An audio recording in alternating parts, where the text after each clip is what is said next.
p.m. And you heard Director Benarott explain that we are continuing to do these meetings on a hybrid sort of basis. We have folks tuning in online, watching in a variety of different ways. We also have folks here in the audience that are appearing live. And so we're going to continue this method into the indefinite future.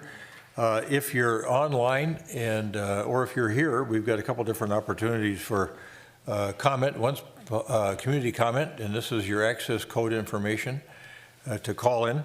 You can call in during community comment. And remember that if it's on the agenda this evening or scheduled for a future public hearing, those are two categories in which you cannot comment. Otherwise, we're eager to hear what your concerns or comments are. And then we've got two public hearing matters this evening as well that we'll take public testimony on. So having provided that information, I'm going to ask our clerk, Sharon Allison, to call the roll. Councilmember Agnew. Here. Councilmember Jackson. Here. Councilmember Pierce. Here. Councilmember Risser. Here. Mayor Hublin. Here. And now the Pledge of Allegiance. I pledge Allegiance to the flag of the United States of America and to the republic for which it stands, one nation, under God, indivisible, with liberty and justice for all. Thanks, everybody. And we've got a form of meeting agenda in front of us this evening. Anyone on the council wish to modify the meeting agenda or from a staff standpoint? All right. Is there a motion to approve the meeting agenda as published? So moved. I second. Member Jackson moves, Member Agnew seconds the adoption of the meeting agenda as published. Any further discussion? All those in favor of adoption of the meeting agenda as published, say aye. Aye. Aye. Opposed? Carried. The meeting agenda is adopted. And now we are at community comment. And for folks in the audience, again, a reminder, we welcome your participation in the council meeting this evening on anything that's not scheduled for a future public hearing or on the agenda this evening's. We don't want to be creating a de facto sort of public hearing where some people have advantage over others. So we welcome people in the audience first, and then we'll turn to the virtual world and see if we have anybody else that wants to participate with us on an online basis.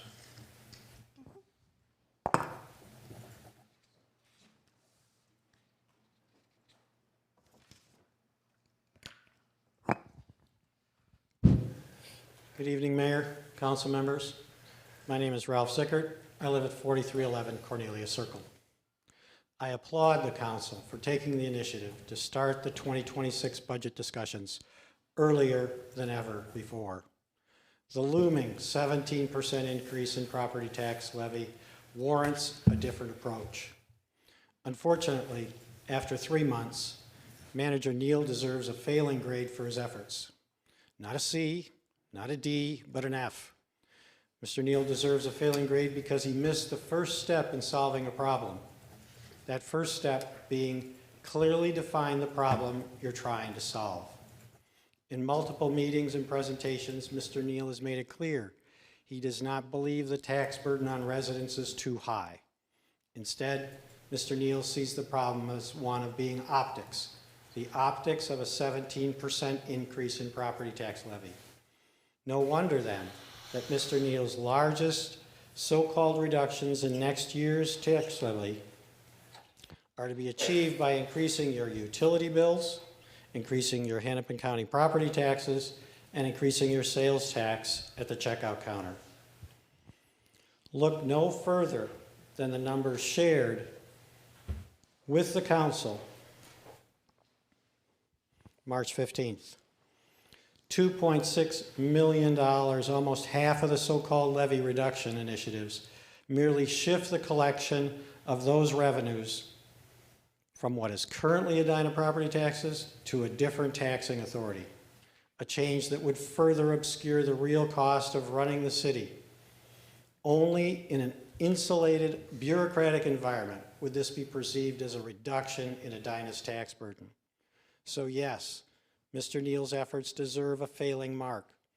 After 3 months, only $500,000 of true taxpayer savings has been identified, and $300,000 of that came from a resident's suggestion, not staff. Yet to be fair, we still are 9 months away from having to hold our noses, as we have the last 2 years, before the final budget vote in December. So my question tonight is this.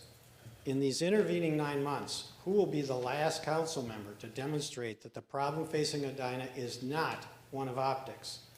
The problem is a ballooning tax burden in need of long-term spending reductions, which do not kick the can down the road, real process improvements, which result in lower spending, and ongoing revenue streams that don't just change the name of the tax collector. And after tonight's work session, let's not forget service levels. Thank you. Thank you, Mr. Zickert. Anyone else? Yes, please come forward. Saw a hand come up in the back there.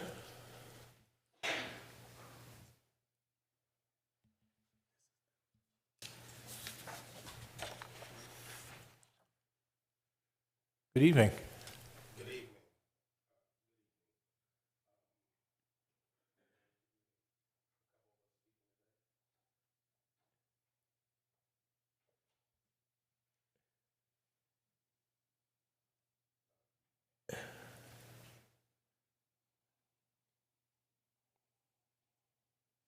Hello, my name is Jarmel Perry, and I am a part of the Coalition to End Slavery in our prison systems, in our Minnesota prison systems. Thank you for having me, City Council, as well as Mayor. Slavery is legal and must be ended by legislation. Slavery is legal under the Article 1, Section 2 of the Minnesota Constitution, which allows slavery as punishment for a crime. Yes, in Minnesota, in 2025, slavery is still legal. 8 states have ended slavery in the Constitution, including Alabama, Nebraska, Tennessee, and Utah are 4 of them. But no one in or impacted by the prison system has yet felt the benefits from these changes, which is why we have organized for Minnesota to be the first state to reclassify prisoners as workers through legislative means. All right. Hi, my name is Cecily McMillan. As an inmate on Rikers Island, I was forced to work up to 16 hours a day at a rate of 17 cents an hour, the highest paying job in that institution, as a suicide prevention aide to adolescent girls imprisoned there, making sure that none of them, quote, hung up or cut up. Here in Minnesota, people in prison are forced to work starting at 25 cents an hour, at a punishment of in-cell or actual solitary confinement for failing to do so, while at the same time, the cost of purchasing hygiene, email, and other things that you need to survive in prison costs more than the money that you can make.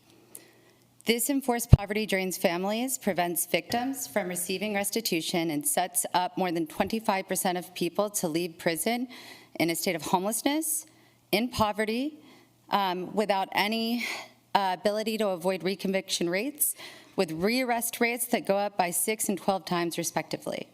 The difference between real wages and slave wages is stealing $100 million a year from the poorest Minnesotans, their children, their families, and the victims. For all of our sakes, we must do better.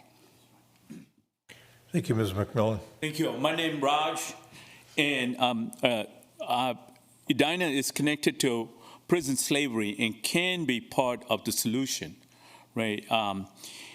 And legal slavery, right? And legal slavery is even connected to the beautiful city of Edina. According to the Minnesota Department of Corrections, the following entities that have had work crew contracted since 2019, right? Cities like Shoreview, Blaine, Coon Rapids, Minnetonka, Woodbury, Plymouth, Savage, Eden Prairie, Goodhue County, Dakota County Parks, Minnesota Department of Transportation, Habitat for Humanity, and Edina. 2 contracts that we received that we were able to see that such cities are paying 10 incarcerated work crew members for 40 hours a week for $98,500 a year to the Minnesota Department of Corrections, or roughly $4.90 an hour with an overtime costing $85 an hour, or 8.5 or 50 cents, $8.50 per person. We know from these these jobs that they had roughly paid $1 an hour, right? We are glad that cities like Edina are hiring people in prison, but our state needs you to ensure that these human beings, right, are paid real, not slave wages. And those opportunities become successful pipelines, right, out and into the community. Yeah, thanks for that. Good evening, Mayor and Councilman. Reclassifying prisoners as state workers could be a potential to lift up the prisoners, as well as make them leaders in the community. It also can help them with the families, the prisoners, and the safety of the victims and economic. Myself, worked on the crew inside the prison. I've worked on these very grounds here, putting out mulch and things around here. So with that being said, that with 25 cents an hour compared to a regular worker, it can help them with job ethics, as well as helping the victims and the community with the leadership and stuff. So I want to thank y'all. That would be a solution to put them as regular workers and study slave wages, which is 25 cents compared to what regular workers would get, and that will help them. And I want to thank y'all. Yeah, sure. And would you give us your name for the record too, please? Oh, I'm sorry for that. My name is David Islam. Okay, thanks. Thanks, Dave. All right. Could anybody tell us what kind of success you've had with this? Maybe you weren't done with your remarks yet. We can ask. Thank you.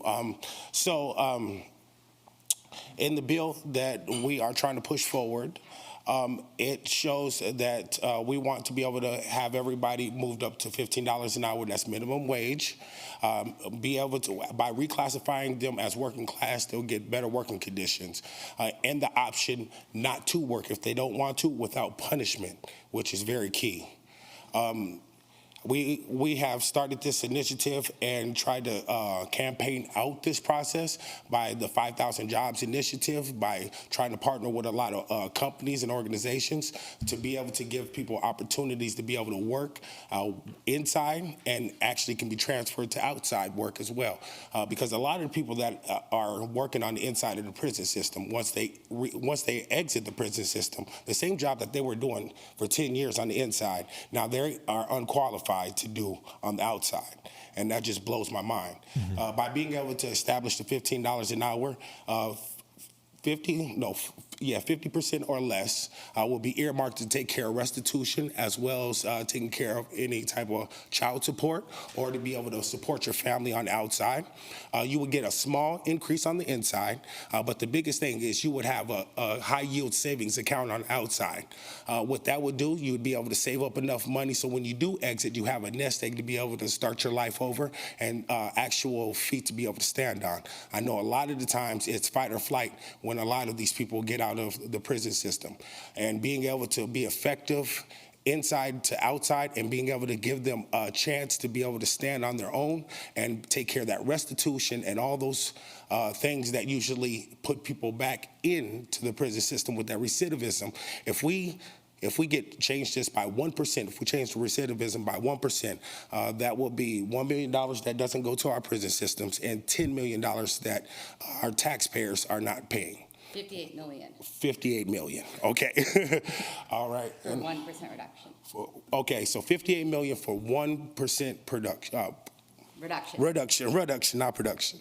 So it's very key that we get the support of the city council, and we would love for you guys to be able to sign on and support as any way possible. And I would let CC follow up. All right. Yeah, thanks for that. And Ms. we've McMillan, had go ahead. success in so much as we've had A.G. Ellison sign on. We have the bill sponsors right now working with the language, Clara Umu Verbatim in the Senate, and Cedric Frazier in the House. Jacob Fry, is that right? Okay. Yeah. He's really lovely. I moved here 3 years ago, actually, because there's so few places that you can actually live, even put your name on a lease. I was living for 8 years in my hometown of Atlanta without ever being able to be on that lease, which is to say Maslow's hierarchy of needs. Like, I literally had to be able to stay with whomever had enough privilege to let me be there. And when I arrived here, I had 3 job offers, and they're supposed to be ban the box. They were all rescinded because I'm a legal liability. So when job discrimination is real, when housing discrimination is real, when that's a requirement of your probation upon leaving and you leave with no money or no support, no transferability of skills, that's a problem. And so on our end, what we're doing between now and the upcoming next session is we're actually raising the 3,000 jobs that we would need to from Fortune 500 companies, from nonprofits and small businesses, organizations here in this state, which is the first state to send troops to back the Civil War to end slavery. And we're hoping that we can walk this in January 2026 without a financial attachment necessary. The $100 million that exist could just go to jobs at minimum wage to continue to fund the operations of the prison. And now we can set up jobs that can transfer from within to without. Okay, so Cedric Frazier's got your bill in the House, and who did you say had it in the Senate? Claire Umuver-Baton, and they're the bill sponsors currently working on that bill language to walk it in 2026 with the idea that we will have twice the jobs, 6,000 jobs pledge is what I'm aiming for. Okay, all right, yeah, I was thinking if you were working on language now, it's just from doing things over there, it's probably a little bit late for this year, but you're talking about 2026. Yes, sir. Mm-hmm. Yeah, makes sense. Okay, other council members have any questions? Or yeah, we thank you for taking the time to come over here tonight and enlightening all of us on this challenge. I know it'd be the second city council to endorse this, along with Minneapolis City Council, and I think that would be really awesome. So thank you so much. Okay, thank you. Thanks, Ms. McMillan. Oh, Yeah, we got them. Yeah, we got the handout too, so we've got everything. Yep, and All my right. email's on there if you have any questions. All right, thank you. Thank you. Anybody else in the audience? Okay. No one online. Disappointing. I know for you. We can talk some more.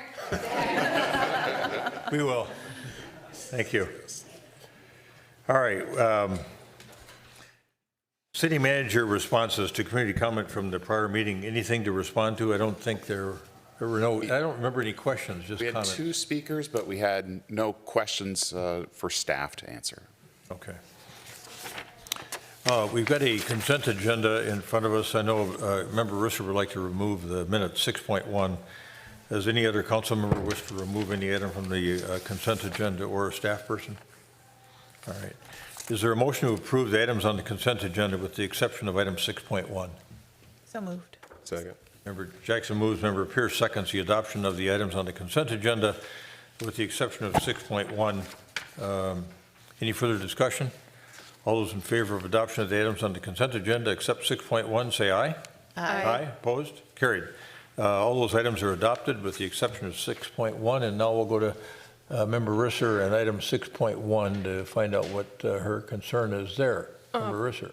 Thank you, and I would like to thank Clerk Allison for working with me on this.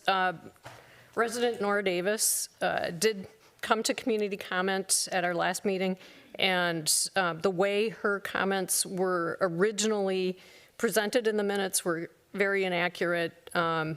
She was credited with saying that the neighbors were never notified that a 4th floor was being constructed at the 4040 building, and that was not what she said. And I'm very happy with the change.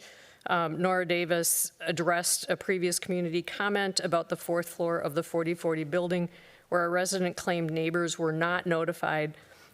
Though staff refuted this, Ms. Davis recalled the project was initially approved for 3 stories with a setback 4th floor, but staff and the developer altered the plans in 2021 And so that was what I was concerned about. And I think we have 2 images that I submitted, and Nora Davis was responding to a resident at an earlier meeting, and this is our statute about plan modifications. A development can be changed one time if the planning department deems those changes as minor. And if we could go to the other image. And here is at the top what 4040 is looks like, or what it was supposed to look like. And this is the image that you'll still see if you go to Better Together. That is how it was shown. And you'll note in the other image, that is how it was built.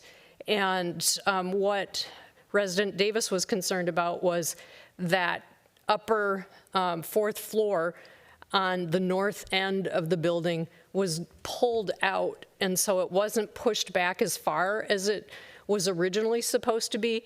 Also, she didn't mention this, but there was a railing that was added so that we have a porch coming out on the top deck, and that was not anticipated. The other thing is that the building was lifted up off the ground so it doesn't sit directly on the ground.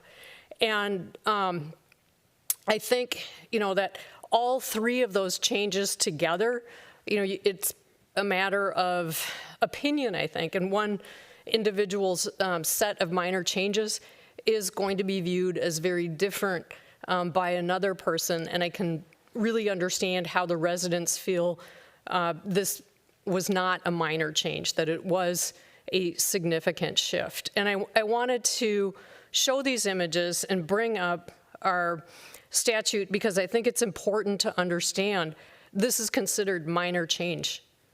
And we go through a lot of process, reviewing plans, we have public hearings and all of that, and I just think we need to be mindful of that. But I want to also apologize to Nora Davis because I did remember those changes, but I didn't have, at the time when she brought her concerns forward, I just sat and listened and I didn't say anything, and I feel really badly that I didn't say anything. So I wanted to correct that tonight.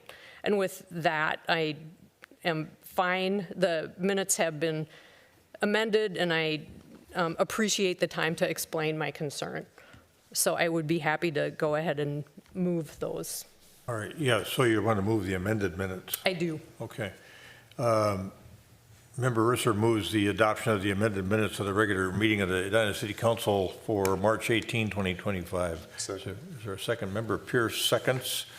Any further discussion? All those in favor of adopting the amended minutes of the regular meeting of the City Council held March 18, 2025, say aye. Aye. Aye. Opposed? Carried. The amended minutes for March 18, 2025 City Council meeting are adopted.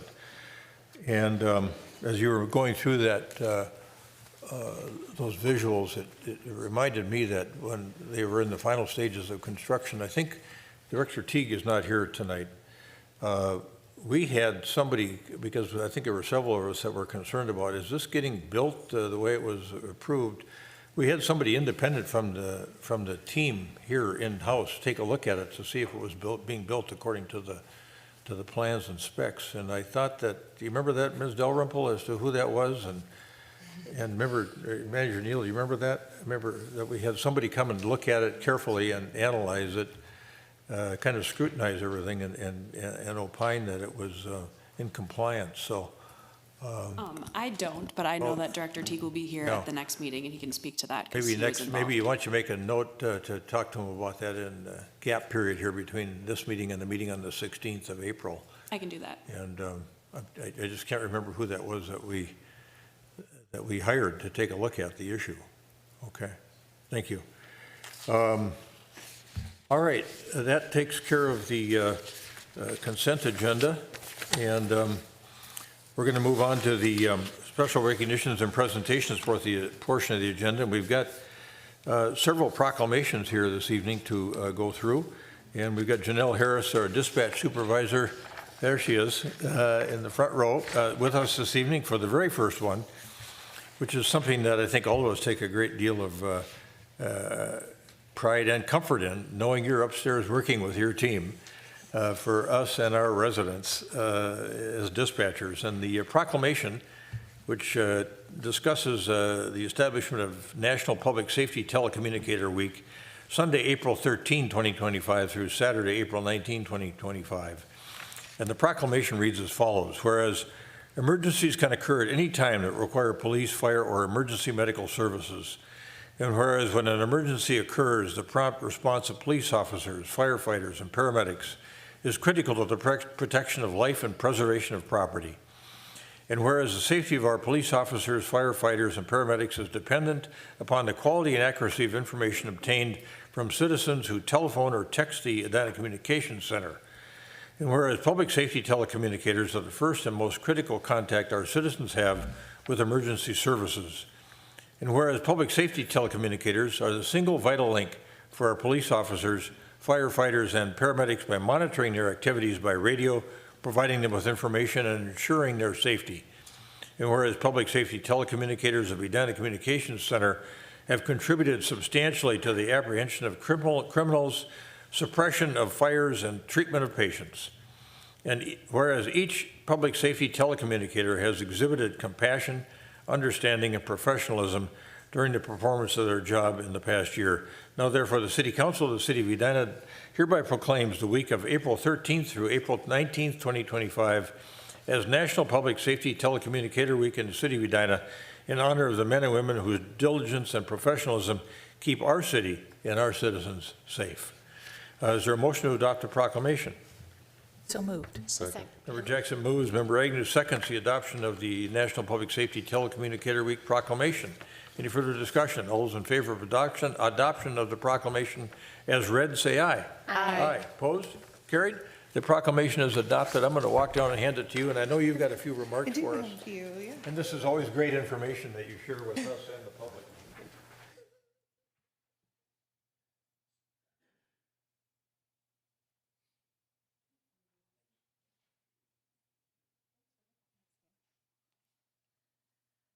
Hey, so I do appreciate that, and thank you for the time you're allowing me to speak. So thank you to Mayor Hovland, to our council members, to City Manager Neal, and all on the dais here.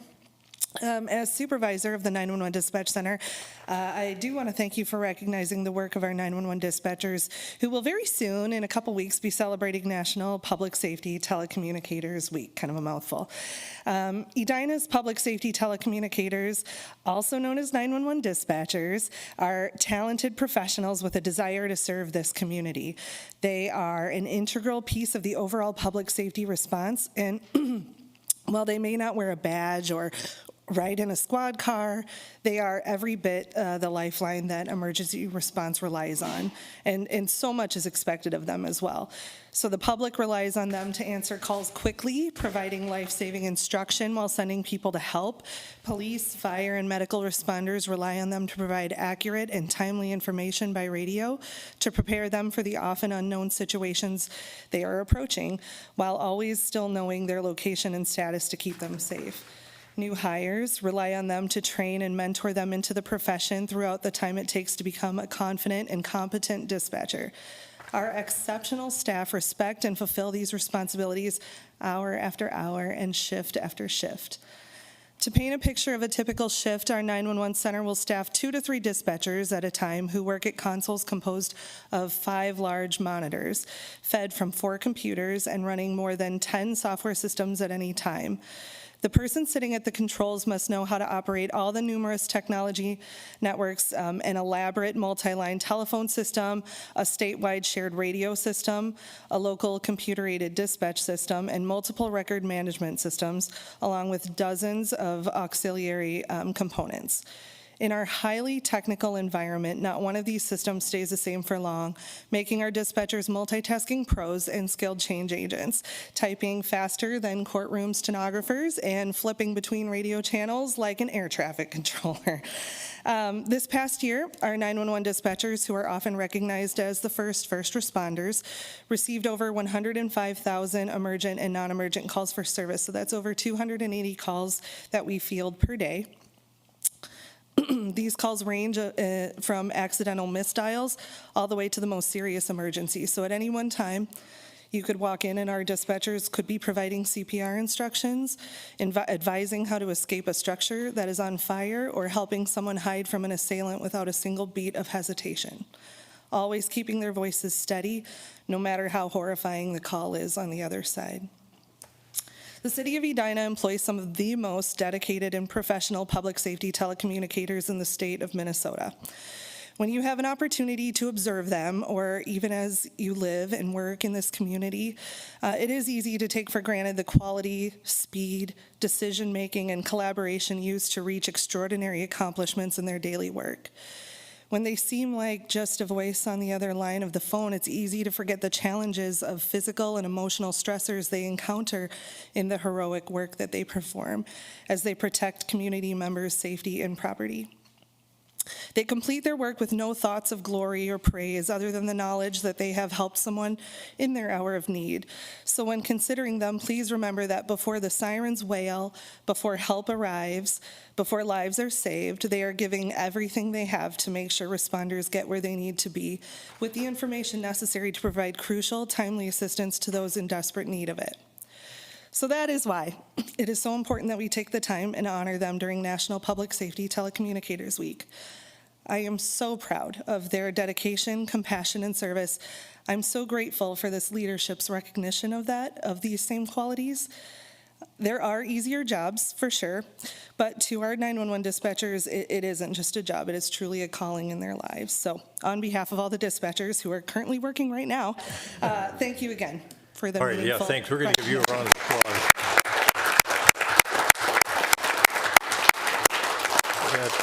Any questions? Those of us that have walked up there with, on our own or with groups and seen you at work in that calm environment, handling over 100,000 calls a year, it's remarkable. And we're really so appreciative of the work that you all do and the team that you lead. So thanks for all that. And thanks for providing the information we needed to do the appropriate sort of proclamation. Thank you. Thank you. Thank you, Ms. Harris.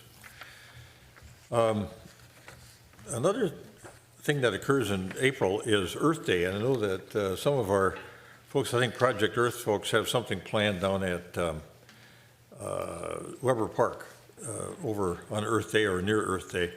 And the proclamation for Earth Day in Edina is April 22nd, 2025, and the proclamation reads as follows.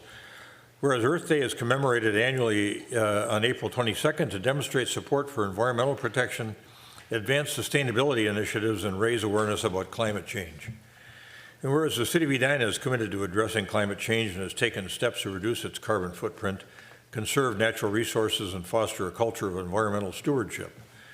And whereas in 2021, the City of Edina adopted a climate action plan outlining our community's commitment to reduce greenhouse gas emissions 45% by 2030 and achieve net zero emissions by 2050. And whereas Edina residents and businesses are actively supporting climate action by participating in the Community Climate Action Fund, diverting waste from landfills by participating in organics recycling, and choosing to walk, bike, and bus as alternative ways to move through our community. And whereas Earth Day serves as a reminder of our responsibility to climate action, stewardship of our resources, and future generations to live in a livable world, to leave a livable world, excuse me.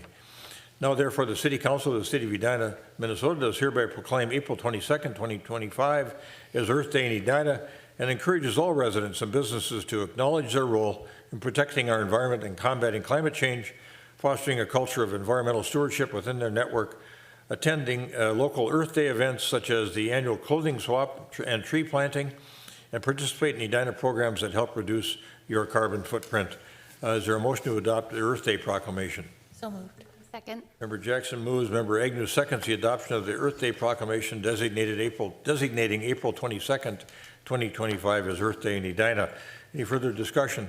All those in favor of adoption of the proclamation as read, say aye. Aye. Aye. Opposed? Carried. The proclamation is adopted. I was going to have you come up, Luther, and accept it. We don't have anybody from staff to accept it, but you can hold on if you want, because we're going to go to Arbor Day next, and then you'll be coming up anyway. So I could give them both to you. So let's move on then to Arbor Day, April 25, 2025, and Luther Overholt, our forester, is here with us this evening. And that proclamation for April 25, 2025, designation of that date as Arbor Day reads as follows. Whereas in 1872, J. Sterling Morton proposed to the Nebraska Board of Agriculture that a special day be set aside for the planting of trees. It must not have resonated really well down in Nebraska. It doesn't seem like they did a really good job of planting trees down there to me, maybe in the northeast corner. And whereas this holiday called Arbor Day was first observed with the planting of more than 1 million trees in Nebraska. And whereas forest soils prevent flooding and reduce stormwater by capturing and storing rainwater and snowmelt, which is then slowly released to our lakes, streams, and groundwater. And whereas trees and forests improve our physical health by cleaning the air, reducing exposure to the sun's UV rays, and decreasing temperatures during the summertime. And whereas one tree provides $62,000 worth of pollution control over a period of 50 years. And whereas trees can reduce the erosion of our precious topsoil by wind and water, cut heating and cooling costs, moderate the temperature, clean the air, produce life-giving oxygen, and provide habitat for wildlife. And whereas forests create high-quality drinking water by acting as a natural filter. And whereas Edina is proud of the beautiful shade trees which grace our homes and public places. And so therefore, the City Council of the City of Edina does hereby proclaim April 25th, 2025 as Arbor Day in the City of Edina, and calls upon the spirited and foresighted citizens of Edina to continue to plant trees now for our pleasure and that of future generations. Is there a motion to adopt the proclamation? So moved. Member Jackson moves. Member Agnew seconds the adoption of Arbor Day as in the designation of April 25th, 2025 as Arbor Day in the City of Edina. All those in favor of adoption of the proclamation as read, say aye. Aye. Aye. Opposed? Carried. Luther, come on up. I bet you've got some information you want to share with us. And for some of those in the audience and listening in at home, they may not know that you planted 1,000 trees within the last couple of years, I think. So yeah, talk about that a little bit too.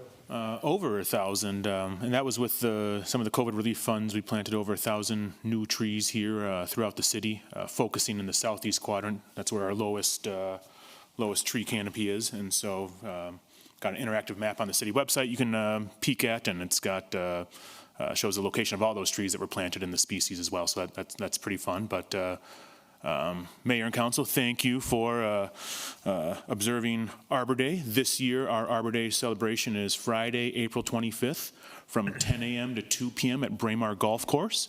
We're going to be planting right around 300 new trees at the golf course. A lot of it will be kind of adjacent, to the course throughout kind of the area where we have the new mountain bike trails where we removed a lot of buckthorn, and so we'll be kind of, adding more oaks, a lot of oaks back in there, as well as some other nut trees and shrubs. And so you can show up. We'll have shovels and all the holes kind of pre-dug with an auger, so we'll do all that work ahead of time, so it makes planting go a lot easier. And we'll kind of be back out there starting on the back lawn area, and then kind of going out in intervals throughout the day, planting in groups. So always look forward to that. It's kind of like Christmas for me, so I'm really excited about Arbor Day. And then too with Earth Day, April 24th, so the day before, is the clothing swap at Braemar Arena, and so that's another fun event that we put on, and that's that afternoon. I think it starts around like 3 or 4. At Braemar Arena in the backyard rink, where anyone can go and pick out clothing that others have dropped off there, and I think most of the time a lot of it gets taken or used by people that are there at the event, and then everything else we donate after. And so just another great way to kind of try and reduce our carbon footprint, and just kind of fun that the city puts that on as well. All right, thanks for that information. Member Jackson has a question for you. Yes. So could you please repeat the hours of the Arbor Day celebration, and where do you want people to gather? So when the public comes, where do they go? Right behind the clubhouse, and we have that kind of the lawn area behind the clubhouse, and so we'll be out there with. I'll have some other vendors that are there. They'll have free tree seedlings available, and then food and beverage at Red River Kitchen, and so we'll be kind of just right out back behind the clubhouse, and then starting there, and then like I said, we'll be kind of going out in multiple groups, probably every 45 minutes, half hour, to go plant more trees. And Starting the at hour 10. again, please? 10 a.m. to 2 p.m. Okay, great, Yep. thank you. Thank you. And then you've had a tree sale too. You have been doing that twice a year, and Yep. And so this year's was very popular. We had about 20 different species, and I think after the first day we only had 4 left, and so sold out quickly. I don't think there's any trees left now. We will have another round of trees though for this fall, and so. Look for more information for that as we get closer to the fall, but it'll probably be, posted around August and then pick up in late September or something like that for the fall sale. And there'll be 250 trees available for that as well. and that was what you had this time, was 250? Yep. Yeah, I know I emailed you a couple days ago and it said Yeah. I'd like to buy a couple. You said they were all gone. Yep. So yeah, it went fast this year, but we had a lot of great varieties to select from, and so I think residents love it, and it's great way to get new trees for your house. Good. Any other questions, comments about Arbor Day or the events that are coming up? All right, thank you. Thank you. All right. One more proclamation in this portion of the agenda before we move on to the public hearings, and this involves Building Safety Month. Nate Borbridge is with us from our chief building official, and the proclamation for Building Safety Month designating May 2025 as Building Safety Month reads as follows.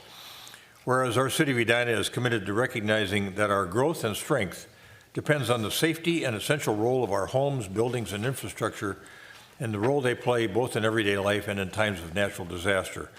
And whereas our confidence in the structural integrity of these buildings that make up our community is achieved through the devotion of vigilant guardians, such as building safety and fire prevention officials and others in the construction industry who work year-round to ensure the safe construction of buildings. And whereas these guardians are dedicated members of the International Code Council that are experts in the built environment to create and implement the highest quality codes to protect us in the buildings where we live, learn, work, and play. And whereas these modern building codes include safeguards to protect the public from natural disasters such as hurricanes, snowstorms, tornadoes, wildland fires, floods, and earthquakes. And whereas Building Safety Month is sponsored by the International Code Council to remind the public about the critical role of our community's largely unknown protectors of public safety, our local code officials who assure us of safe, sustainable, and affordable buildings that are essential to our prosperity. And whereas Game On is the theme for Building Safety Month 2025 and encourages us all to raise awareness about building safety on a personal, local, and global scale. And whereas each year in observance of Building Safety Month, people all over the world are asked to consider the commitment to improving building safety and to acknowledge the essential service provided to all of us by local, state, tribal, territorial, and federal building and safety prevention and fire departments in protecting lives and property. Now, therefore, the City Council of the City of Edina does hereby proclaim the month of May 2025 as Building Safety Month in the City of Edina, and accordingly, we encourage our citizens to join with their communities in participation in Building Safety Month. Is there a motion to adopt the proclamation as read? So moved. I second. Member Jackson moves. We're on the roll here. Member Jackson moves. Member Agnew seconds the adoption of the Building Safety Month proclamation designating May 2025 as Building Safety Month. Any further discussion? All those in favor of adoption of the proclamation as read, say aye. Aye. Aye. Opposed? Carried. The proclamation is adopted. Nate, welcome. Thank you. We look forward to your update. Yeah, thank you, Mayor and City Council members. But I am Nate Borwidge, the Chief Building Official for the City of Edina. Our building department consists of 15 employees, and we provide services to the community that safeguard life, health, property, and public welfare by regulating and controlling the design, alteration, construction, materials, use, and occupancy of buildings and homes in Edina. In 2024, the City of Edina issued nearly 6,000 permits and conducted just under 19,500 inspections. Our department is a proud member of the International Code Council, and we will work to promote public awareness of the role building, safety, and fire prevention officials play to protect lives and structures. I would like to thank you for supporting the Building Inspections Department and Building Safety Month. I'd also like to thank our Inspections Department staff and the work they do to keep the public safe. Thank you, guys. Thank you, Mr. Morish. Thanks, thanks, sir. All the good work you do. We know that you are so busy all the time with the things that are going on in our community. We're so grateful that you do the professional job that you do.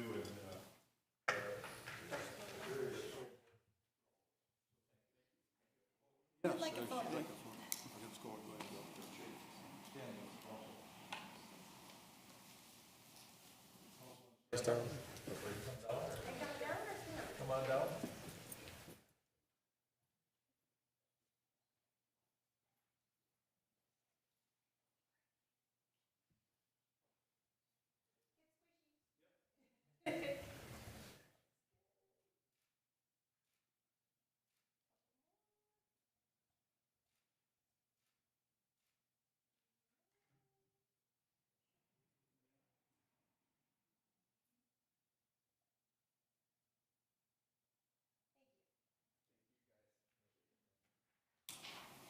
Good job, Nate.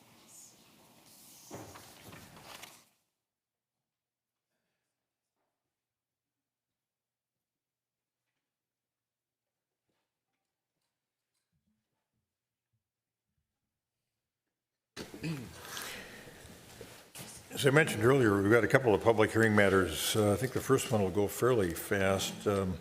This involves the potential issuance of a new on-sale intoxicating and Sunday sale liquor license for D'Amico and Sons. And our clerk, Sharon Allison, has this matter. Clerk Allison. Thank you, Mr. Mayor, member of the council. This is just a public hearing to approve the on-sale intoxicating liquor for D'Amico. Currently, D'Amico has a beer and wine license, and they're switching to full intox, and per our ordinance, it requires a public hearing. Good. And all the background checks went just fine, it looks like? Yep, okay. Any questions for Clerk Allison from council members? All right, let me open this up for public testimony. This is a public hearing matter. Is anyone in the audience that wishes to testify regarding the potential issuance of a new on-sale intoxicating and Sunday sale liquor license to D'Amico and Sons? Seeing no one coming forward, hearing nothing, I'll turn to Director Benarott. Anybody online wishes to comment? No, we don't have anyone online yet, but because the public hearing just started, I would recommend we wait a minute or so since there is a slight delay in the broadcast. My clock shows it at 7:50, so I'll come back to you at 7:51 or when I have a caller, whichever's first. All right, thank you.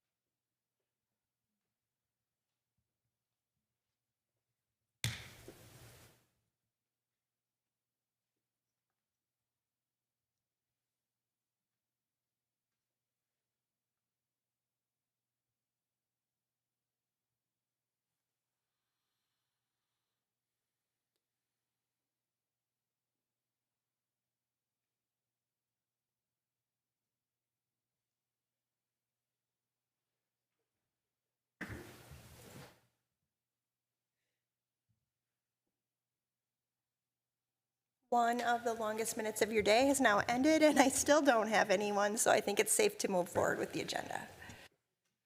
All right, very good. Council members, is there a motion to close the public hearing in this matter? So moved. Second. Jackson moves, member Pierce seconds the closure of the public hearing matter involving the potential issuance of a new on-sale intoxicating and Sunday sale liquor license to D'Amico and Sons. All those in favor of closing the public hearing say aye.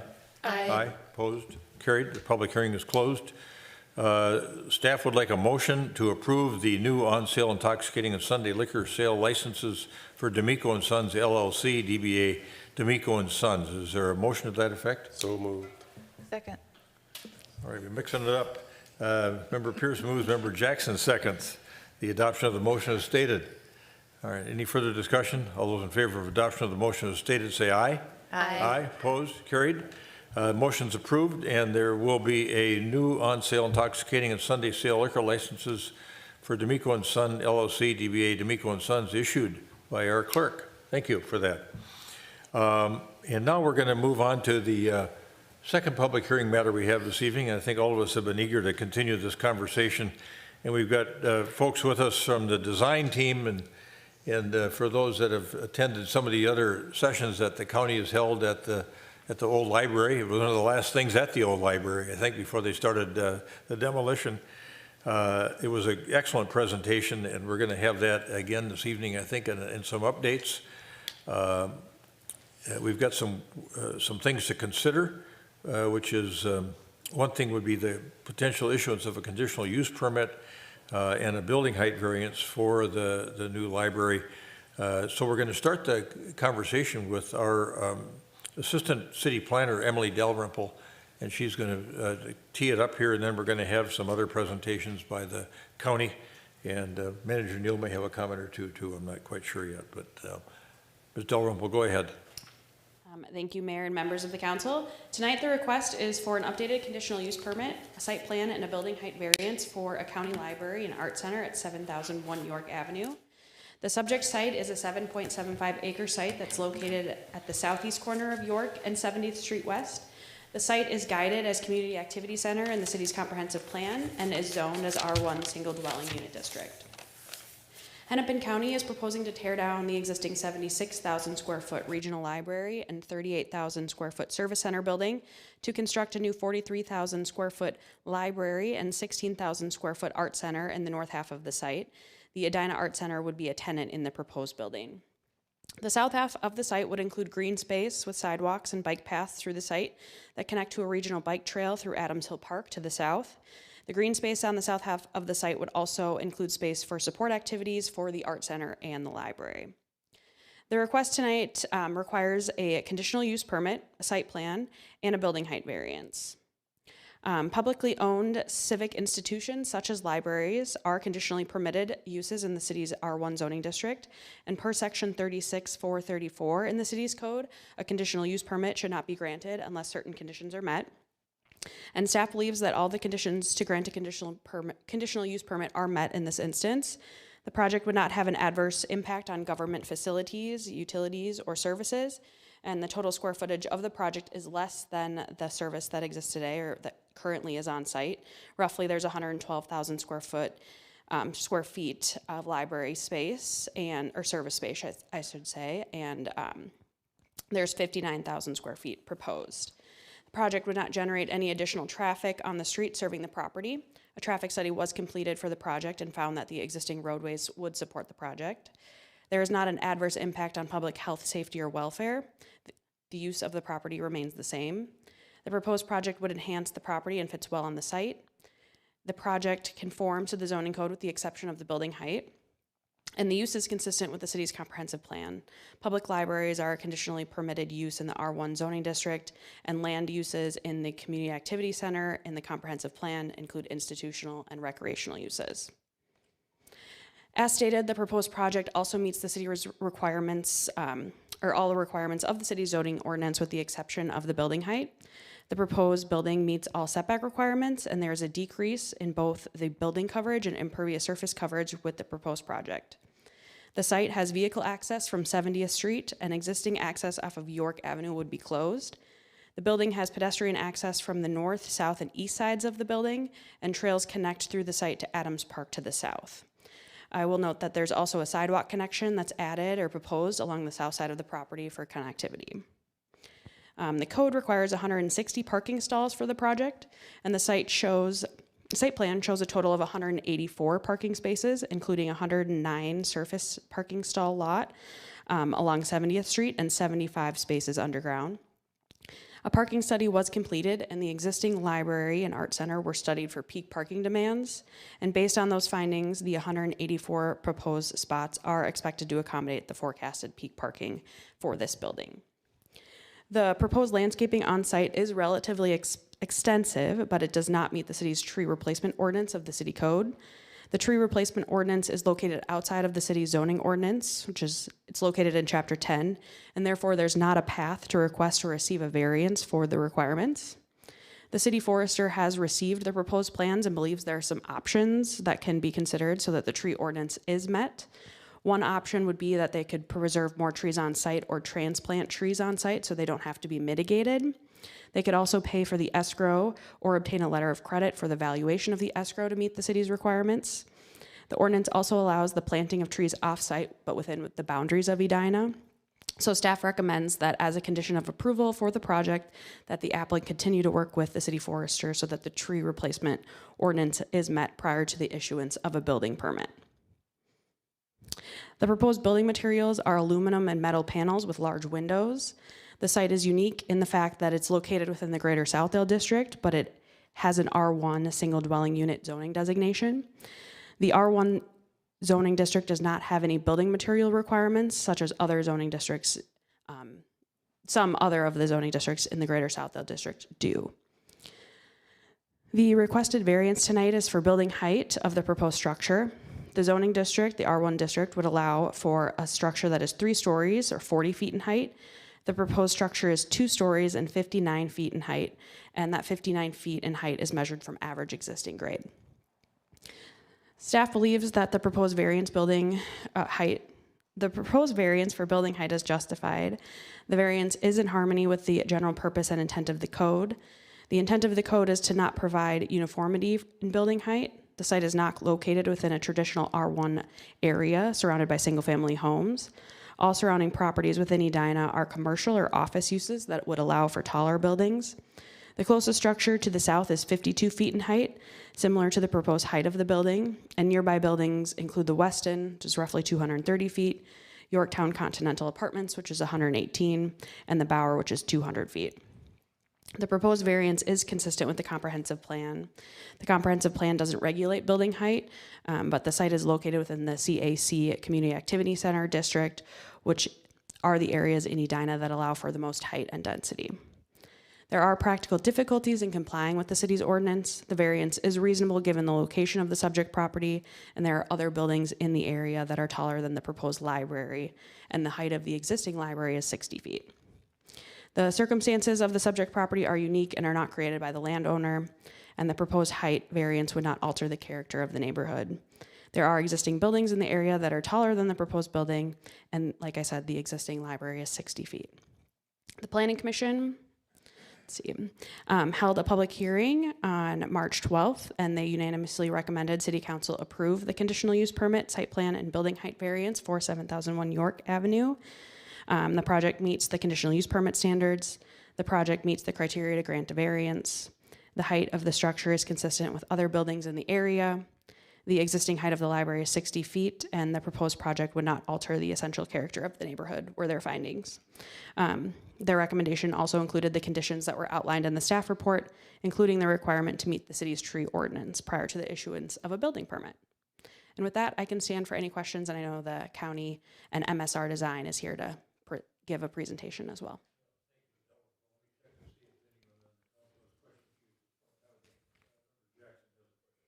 Yes, thank you for the presentation. If the compliance with the tree ordinance is planting on other sites, can we put a condition that it be within the Southdale area? Because I know that's part of the city that has the fewest trees, and I'd like to keep the trees in that neighborhood. I believe it would have to be on county property, but Attorney Kendall, do you have any additional comments on requirements or where the city could require those tree plantings? Well, the ordinance currently says it can be planted anywhere in Edina, but I think it's a very good idea to plant it as close as possible to the subject property. So maybe that could be negotiated with the developer that they would agree to that condition. That's a condition I'd like to see, that the trees remain within the Southdale area, not anywhere in Edina. I don't think the ordinance doesn't require it to be on county property. It can be on any property. We're building a new park at Fred Richards, but you know, if there's a place where it can be in that neighborhood that has so few trees, that'd be great.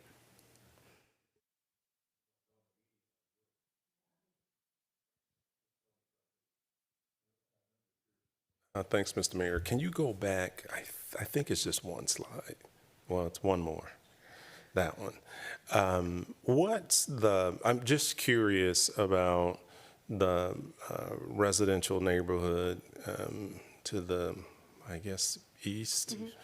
Mm-hmm. What's the distance from the new structure to the homes? I think the applicant might have that in their presentation, so Oh, I'll let them okay. speak. All right. Okay.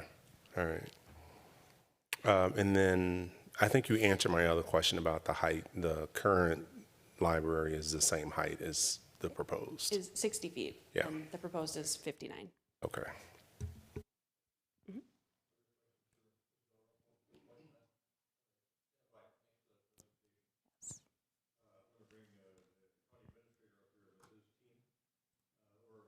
To do it, David Huff might want to provide a little introduction, and then we could go to the team, and we've got quite a few folks here, and it's going to be an excellent presentation. Look forward to it. Mayor, Council, thank you very much for this opportunity. We've been working on this for 13 years, and it's geared up over the last 7 years. We're very appreciative of all the collaboration partnership with Edina. We're excited for the Edina Arts Center, taking almost 8 acres of asphalt and turning it into this beautiful new project, including several acres of green space where we'll be planting several hundred trees. Currently, which is, as I said, asphalt. I'm going to have our team, our project team that are committed and have spent so much time, energy, and effort on this, working with your team, try to figure out a path forward, present what we're attempting to do here. This has been in the county's capital improvement program for several years now, and this is, as you know, probably a 9-digit investment. $100 million is what we're anticipating to invest here in this regional library, which has been one of our highly used facilities and is a real showpiece in the 41 library system that have been operate. So with that, turn it over to the team, which has a presentation. Thank you for your time and your support. Thanks, Mr. Huff.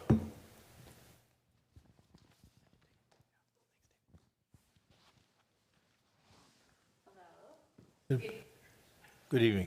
Good evening. Good evening, Mayor. Good evening, council members. My name is Liz Viderco. I am the project manager for this project for Hennepin County in the Design and Construction Division. I am joined by and presenting with. Good evening, Matthew Kuntrad with MSR Design, Principal Architect. And we are accompanying with various different project team members and some of our agency leaders as well. I'm going to start us off with Hennepin County Library's mission. The library's mission is to inspire, facilitate, and celebrate lifelong learning.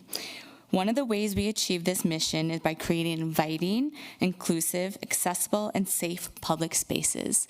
You'll see this woven in the presentation today. As noted, the facility was built and opened in 1971, so serving residents of Bloomington, Richfield, Minneapolis, and here in Edina for quite some time. Also noted as the 4th busiest library in our system. As David noted, it's been in the works for quite some time as well. Various different conversations, various different degrees. And what you can see here since 2023 is the path that we're currently on right now. I can promise throughout these years, we have been in continuous communication and connection with our community.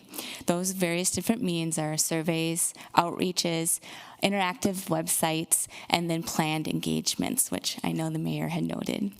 Some of note was the last part of 2023, also the last part of 2024, which attendees are at nearly 100 each.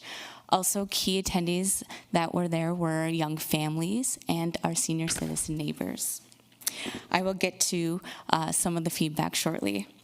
Also, as part of this process, we hosted an open house just this past February, which some key attendees were the single residents just to our east. This brings us to today. As you can see, we've been in a long road of design and we are in the midst of refinement. You also may know that the library and full facility is actually closed. As we note, the facility is still up. But what I can promise is there's a lot of work happening. We're moving from the inside, or working from the inside out. So careful salvaging of different materials, building components, and also furniture. And so being mindful of the integrity that needs to be held for that repurpose, and just the safety.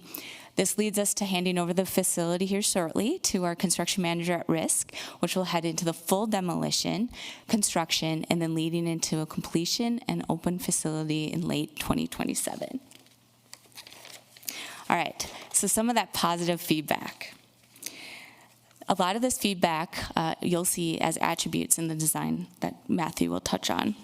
Some key single words that we heard repeatedly: bikeable, accessible, welcoming, walkable, outdoor green space, natural light, better acoustics, ease and safe of parking and access.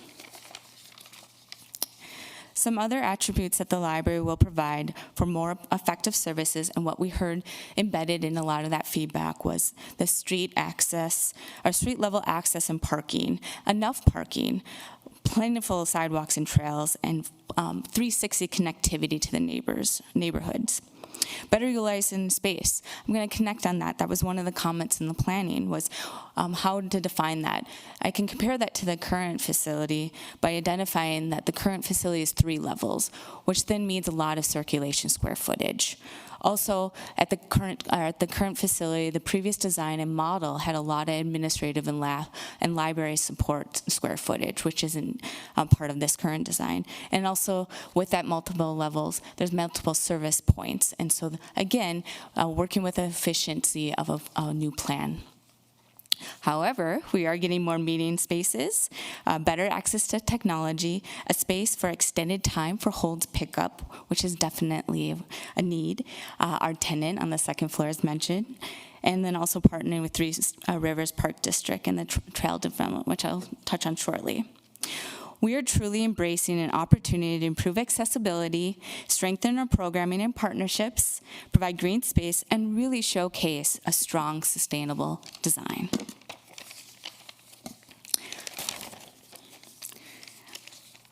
Here you can see that our design is filling a gap to promote connectivity to civic infrastructures, both to Edina, Richfield, and beyond. This is through the 9 Mile Creek Trail. This approach is a partnership with the city and Three Rivers districts as a multimodal trail encouraging various ways. And believe me, we've talked all the various different ways. I'm going to hand it over now to Matthew with MSR Design to share more details on the overall design and really explain how transformative this project is for our community. Thank you. Thanks, Ms. Federico, and thanks for being with us this evening, and good to see you again. Thank you. Thank you, Liz. Mayor, council members, and city staff, as I mentioned, my name is Matthew Kruntrad. I'm a principal architect with MSR Design. We work on libraries, public libraries across the nation, and I can really say that I'm going to talk about a very special library tonight. It's I'm going to represent many people, talented people, and engaged and excited people that from both the city and the design team, and I'll do my best to represent the work that they've done, which has been passionate. So offer up, just interject if you have questions along the way or hold them, but I'd just like to give a good impression of what we've been up to and open it up for conversation. So as was mentioned, there's an extreme amount of connectivity here, and I'll drill a little bit further into that and describe what that means in terms of how people can access the services that are going to be on the site. But really, at its core, we're trying to transform this site. As David mentioned earlier, we're moving from predominantly parking to green space, and that green space is full of trees. It's minimizing on-surface or impermeable surfacing, and then it's a restorative or reparative landscape. So building off of oak savanna, grasslands, and wetlands to mitigate changes that are happening in the environment and be resilient to that change long term. As a little bit of tidbit, there's about 19,000 cubic feet of excess water retention on site that we've designed in from what would be required. So we've gone above and beyond, And I'd just like to keep that in mind when we talk about some of these other things, because we really have gone above and beyond on the resiliency and the sustainable aspects of this, so that it's a long-term element within the community.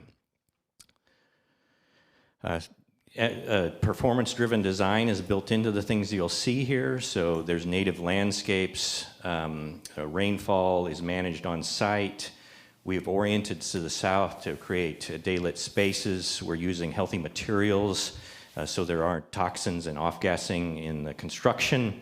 There's low embodied carbon, so we're capturing carbon. All this is based off of B3, Minnesota B3 guidelines, which are highly sustainable guidelines, again, reaching above and beyond in many aspects. There's solar PV array on top, and then geothermal heat pumps that are efficient inside of the mechanics of it. All that comes together as a really sustainable approach. On top of that, our restoration or reparative landscape has these different ecosystems, which will provide for biodiversity across the site, something that's not there right now, unless you consider asphalt something that's biodiverse. What that means is we'll have infiltration, we'll work with plant life and tree systems that will evapotranspirate. It improves the air quality, pollinators, a lot of the things that are built into your climate action plan that you've issued in 2021 are right in line with what we're looking at on this screen here. We sequester carbon through that amount of organic materials, especially with the root systems. There'll be migratory birds coming in. We've designed the building to kind of react and respond for safety of birds as well. And then just generally, we're people that want to engage in spaces, and that's what this is going to provide. I might, at the next slide, our planting palette is one that we'll have to establish over time. So as we know, native plants want to respond to the environment, and they have to be hardy and resilient. So it's not your kind of roll out the sod approach. So I might ask Britta to come up, if Britta's here, and just talk real quickly about what that looks like from a time frame in terms of establishing and what we're after here. Sure. Thank you. Britta Hansen, landscape architect for the project. We are establishing, as Matthew has introduced, a landscape based on a gradient of pre-settlement biomes that would have been here in Edina prior to European settlement of this land. And so we're restoring the landscape and many of the benefits that the landscape can provide. But as mentioned, this takes more time in the beginning to establish that healthy, long-term, high quality, high biodiversity landscape. So we'll be investing through contracting and through strategic planning to invest in that maintenance in the first 3 years after planting to make sure that that landscape of native plant materials is well established. And then in the long term, it will actually provide more benefits and require less maintenance inputs over time. Thank you, Britta. So I'll walk through real quickly what this means from the larger site. There's a typical water level. To the south of the site, we'll have retention space with the plantings. Again, this is not engaged space. It's you would experience it from afar, with the exception of a boardwalk that we're looking at installing that would give you some access right above it. But there'll be an area that has some water retention that's all year. And then as we experience rain events, 2-year 24-hour storm, we get about 2.85 inches. That would start to fill up a little bit and then it'd percolate in. So the site will really ebb and flow based on the water saturation and the seasons. If it's a larger 10-year event, you'll see how it starts to fill in more. And then 25-year. The landscape will hold this for about 4 days as it slowly dissipates in, and then the plant life will respond as well. So highly integrated. At a 100-year event, there's controlled reduction of the water levels through the system. in a delayed manner. So all this is built into the thinking on the site and really transforming it from what it was. Ideas of what it would look like if you were on the south side. This was mentioned earlier with connectivity, and I'll talk a little bit more deeply about how we're making connectivity across the site. But again, across this wetland area towards the south-facing facade, letting daylight in, feeling very transparent and welcoming from the landscape. So some of the elements that are on site here, our car entry is the current car entry. So vehicular comes in the northeast side of the site where it is existing. We've minimized that. We've eliminated the York Street access point and really consolidated it into one.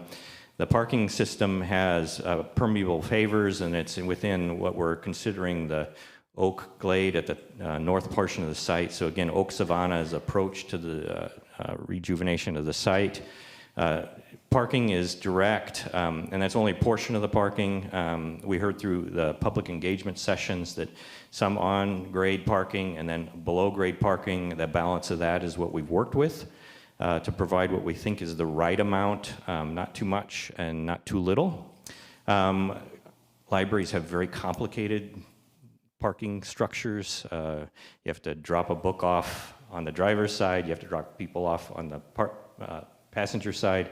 So there's a bunch of security concerns that are built into this, and we've really honed that to separate those the coming and goings for people so that it's safe and effective, and it doesn't create congestion and confusion. I'll show you a little bit what those access points looks like, but we have a book drop, we have surface parking. Underground parking has an access that's directly off of that surface parking, goes into basically under the footprint of the building. You can see there's a solar array on an upper roof that tilts south.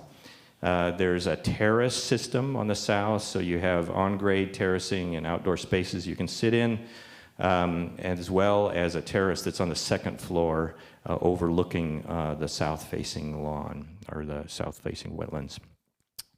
There can be plaza and outdoor programming that's also very well connected to the 9 Mile Creek trail system as a part of the spur.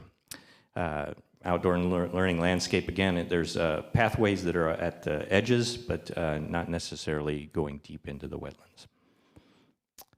So what does access look like? We've worked hard to look at this as part of the Southdale district and part of the neighborhood to the east, okay?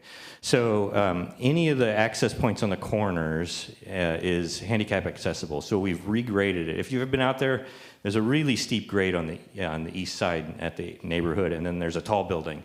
It's really off-putting for the majority of the people that can actually walk here. And so we've worked really hard to make that a seamless integration of bicycles, pedestrians, and then again mentioning the vehicular separation that makes it safe.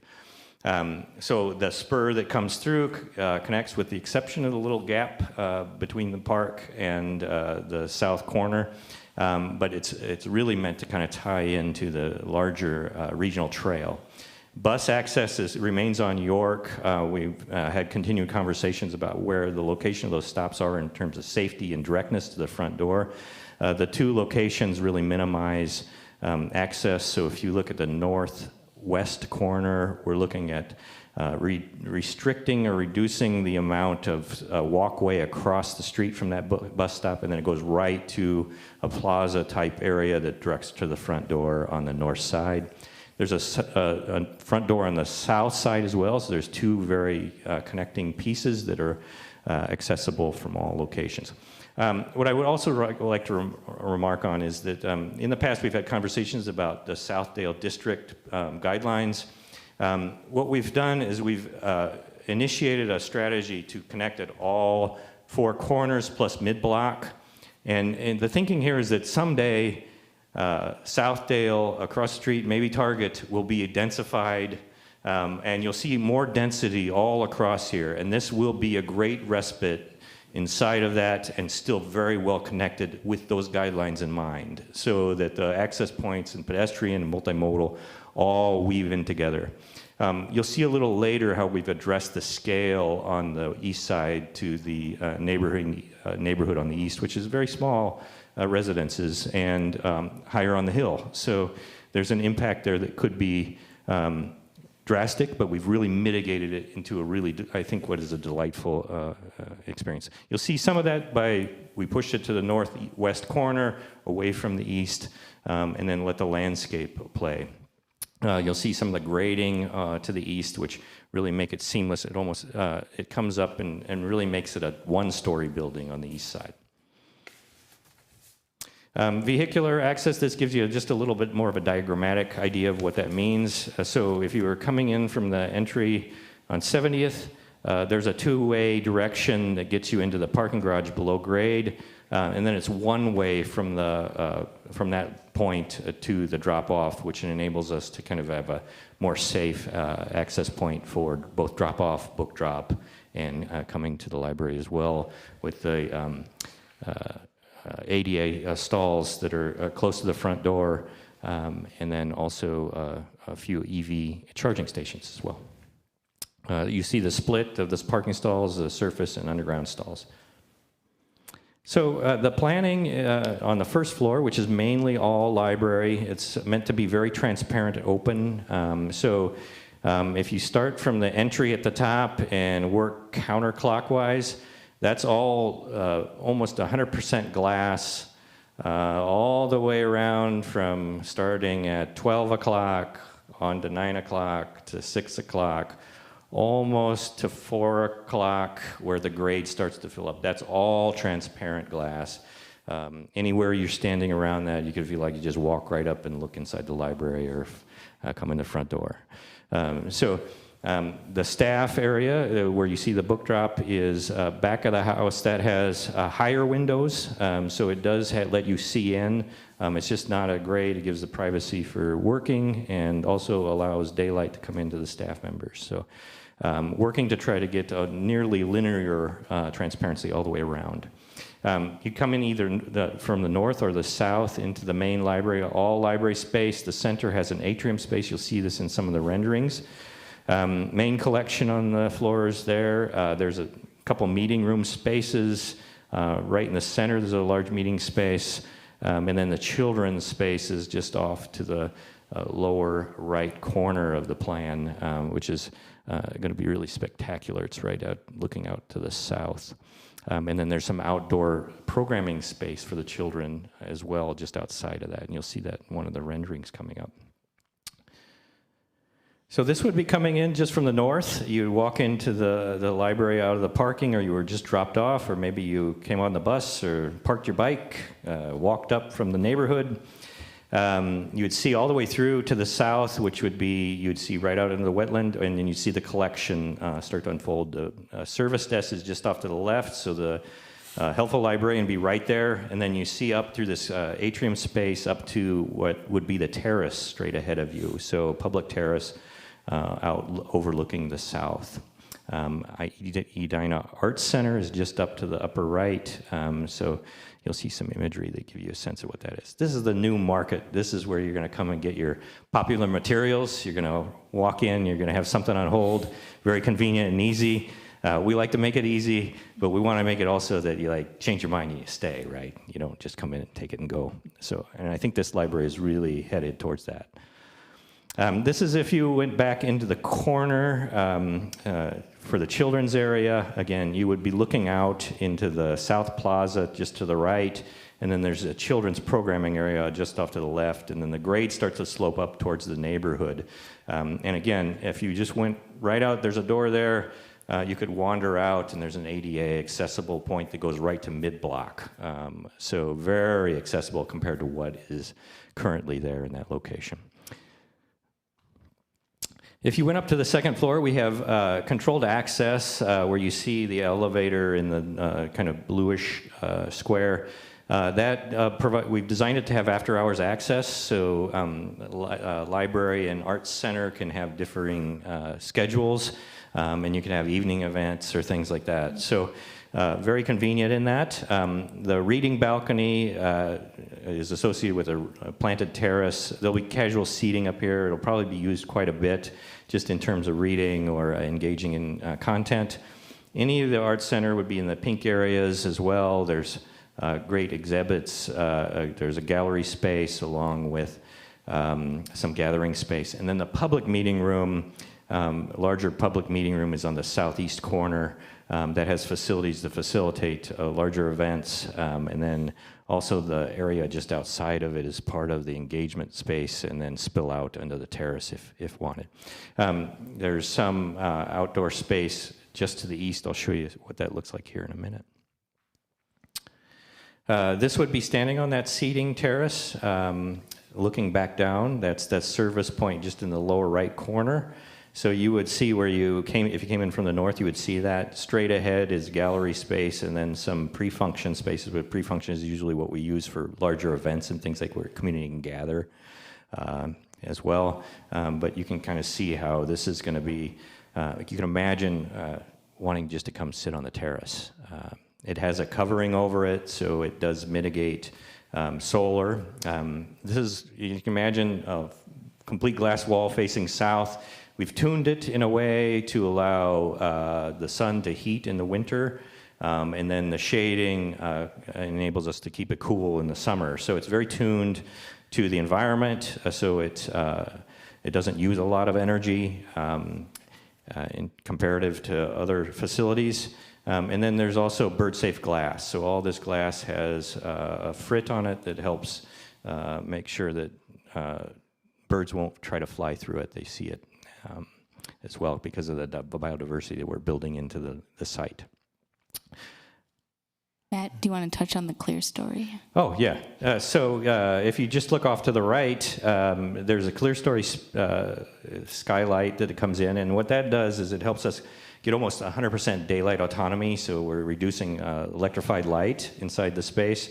But it's also a really great light for an arts center. So north light coming in is really ideal for the type of work that's going to be there. And there's other benefits of if you're standing out in the plaza on the south, it'll look like you just look through the building to the sky. So it's very transparent and welcoming in terms of its ability to kind of try to reduce the barriers to the interior space. This would be what it's like, the feeling that we're after on the terrace side, so there'll be plantings on it as well. Again, all of this is a system, so we're capturing rainwater on the roof, we're managing it down onto the terrace, and then we're managing it through the site to slow it down and ensure that we don't cause problems downstream and the engineering needs that most municipalities are struggling with right now to compensate for the increased flow of water. So very sensitive to future impacts and how this can mitigate the current conditions and what's to come. This is looking at the structure from the northwest corner. Again, that plaza going right to the front door. It's a taller structure, but it's really meant to quiet down and focus on the landscape and then direct you to the front door. There'll be some signage here for the library and then connectivity to the walkways and paths across the site. But you see that transparency looking right into the collection. And then from this perspective, you won't really see the parking. So as we go around through this, even though when you see it in a plan, it looks like there's a big swath of parking, the way it's tucked into the landscape, it really is, you're either looking over the vehicles or you're kind of obscured from them. So it's really kind of intimate feel as you go around the building. And really the main thing you're going to feel is the landscape and the plantings that we were discussing earlier on the landscape.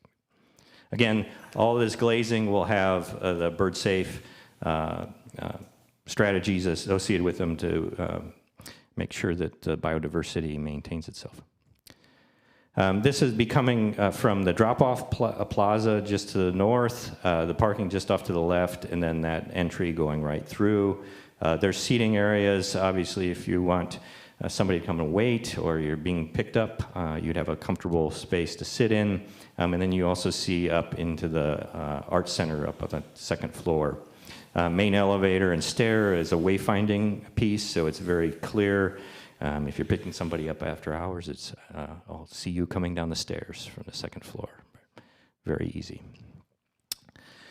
This is coming from that, I mentioned earlier, that ADA access along the east neighborhood. So you can kind of see up on that hill how the scale is reduced because of the topography that we shaped, but it also gives us an opportunity to make this outdoor space for the children, programming, right associated with that children's space, which is just at that lower corner that we saw from the inside out earlier.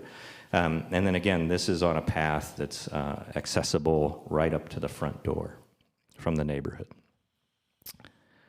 We want it to be the sledding hill in the winter, so paying attention as well as we love our winters here and what that might mean for the community as, hey, just let's walk out of the neighborhood and engage in the landscape.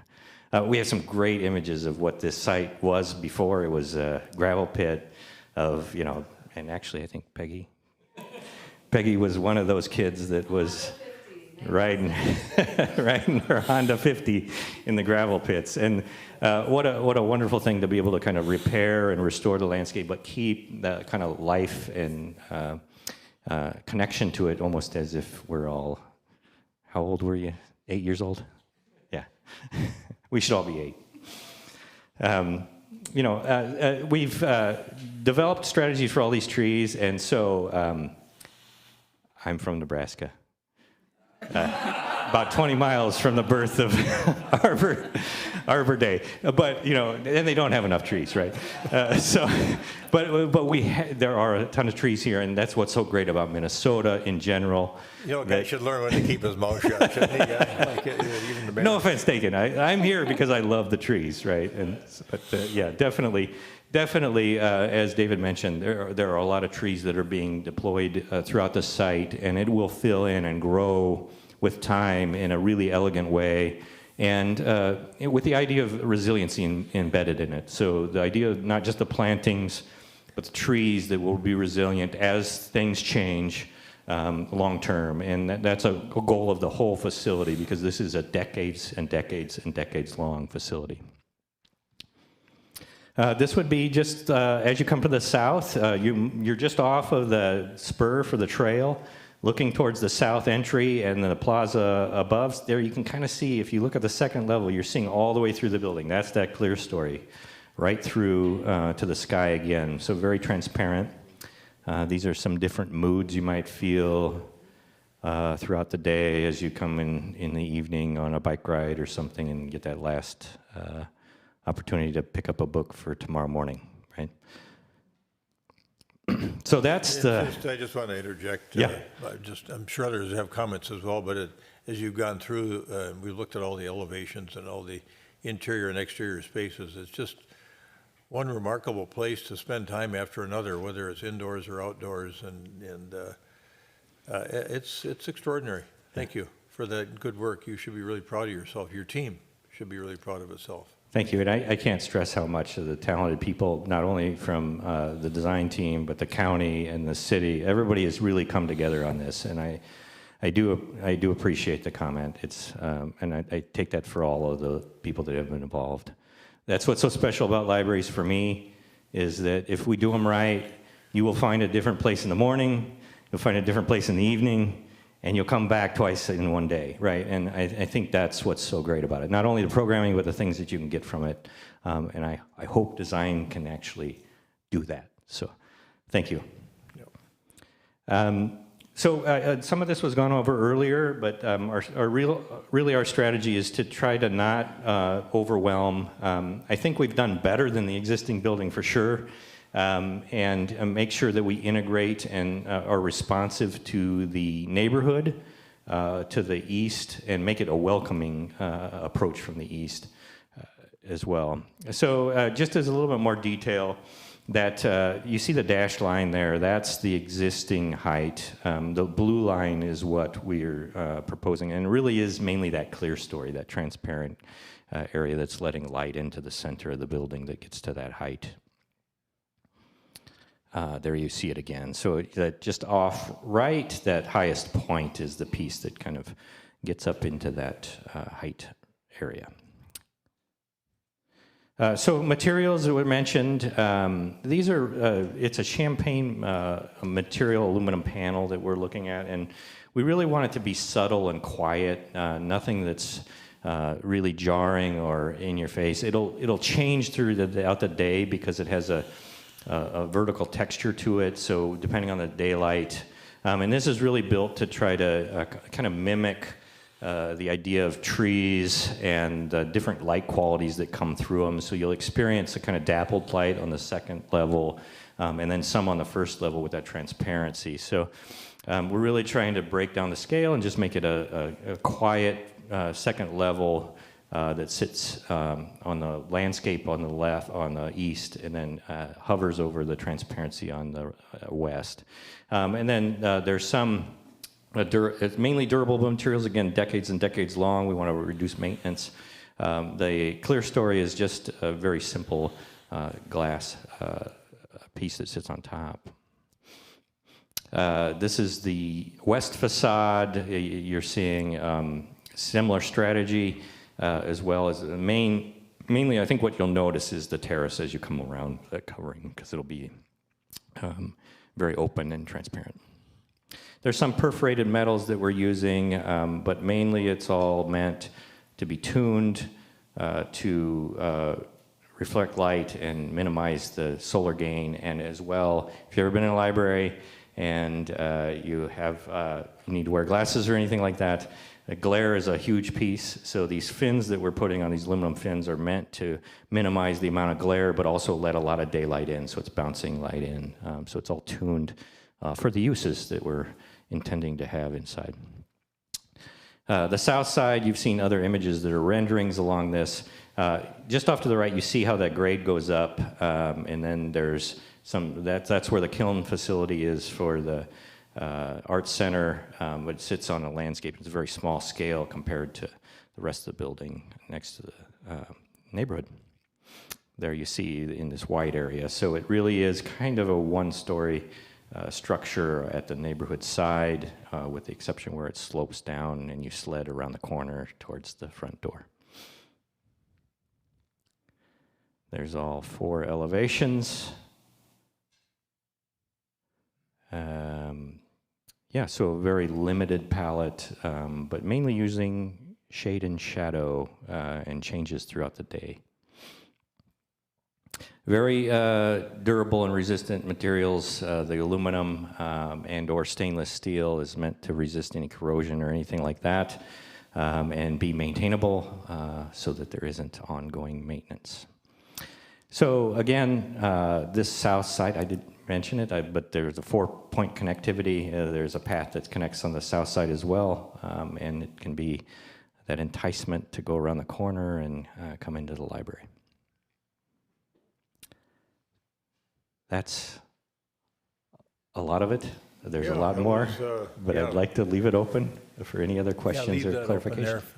That's a good perspective. And again, I would just say, as many of us have gone to places like Washington, D.C. over time and seen what our federal government has done with architecture, celebrating different things in more recent years, the African American Museum and the Native American Museum, and then to have a development partner in a county government that is so sensitive to design and function, it's remarkable. And so for the administrators at the county and the board at the county to think in a grand way about what public spaces ought to be like and how special public places should be is really, it's really affirming of, I think, what we've tried to do here in our town, even with our own city hall here, which has stood the test of time over the last 20 years and is still a wonderful place. So congratulations again to both you as an architect, but also the county as the developer, as the sponsor of this, and wanting to do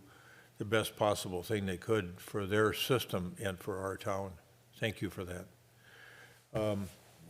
Member Pierce. Thanks, Mr. Mayor. Just really briefly, Yeah. I was trying to count the slides, and like, you guys should do this, but I think you were 20 slides in before you even got into the building. And so all of the features outside, Just as Mayor was saying, I think that it's a draw to interact with the entire space. And so I just thought that was really cool, the way you're being purposeful in everything you're designing outside, so that it's a feature for the entire city. And so I definitely thank you for that. I was laughing with Member Agnew. I drove out there a couple weeks ago from work, was planning to do some writing, and I think I got all the way over there and I thought, oh, it's closed. And somehow I forgot that. But there's 3 libraries that I spend a lot of time in: Ridgedale, Minneapolis, downtown, and the Southdale. And I think this for sure will be my favorite when it's completed. So I definitely tell the entire team, I think they're doing a fabulous job, and whatever we can do to help further the getting the building done, I think we're all in alignment to try and do that. So thank you. Thank you. Member Jackson. Thank you, Mr. Mayor. So I want to start by saying thank you to the county. This is an extraordinary investment in our community. And it's just, we are so lucky that this is going to be coming to us. And it's beautiful and it's functional. And I've been to so many of these meetings of the neighbors coming in and talking. So first of all, I just want to start with a great big thank you. The second one is thank you for handling the complexity of this project. And Ms. Federico in particular, this is super complex. And just from the public side of what people are asking for here, and then when you add in the park district, the watershed district, us and our art center, and everything, this is so complex, and I want to thank you all for your very hard work in making it come together.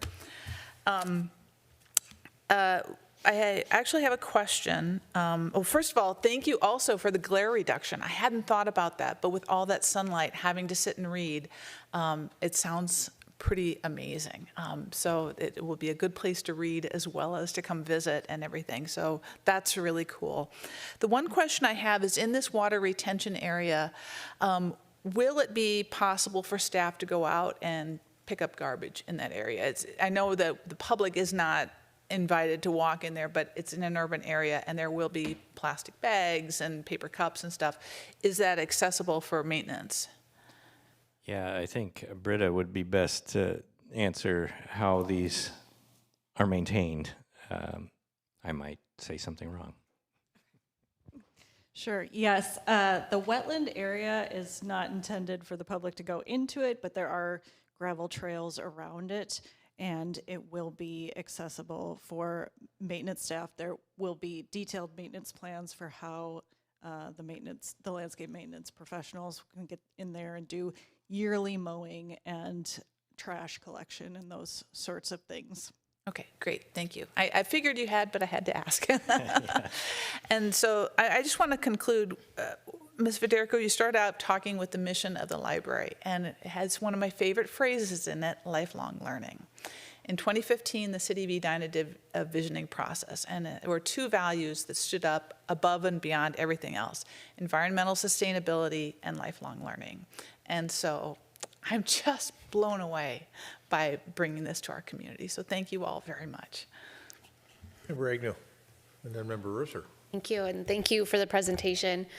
Even just to build off of what Member Jackson was just saying, it's exciting to see, the revitalization, the replacement of the library that's there today, but even the great partnership that we're having with the Edina Art Center, finding a new space for that, being able to invest into the pottery experience and all of that. Like, I cannot imagine, or I could not have created probably a better partnership in the vein of learning and continuing education, of bringing those 2 things together. So thank you for your partnership on that.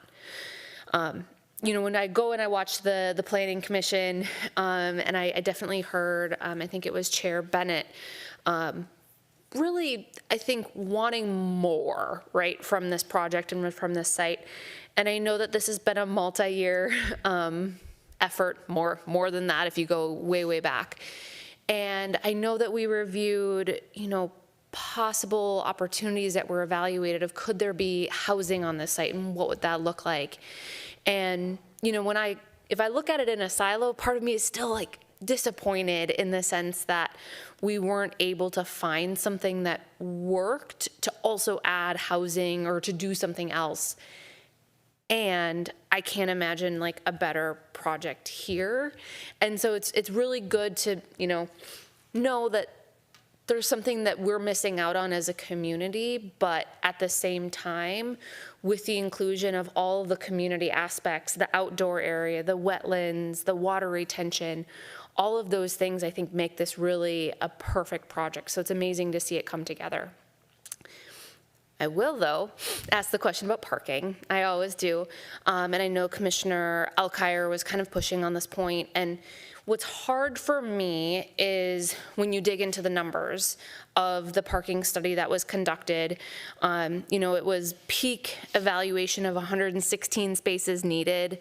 I know as a city, we would require 160.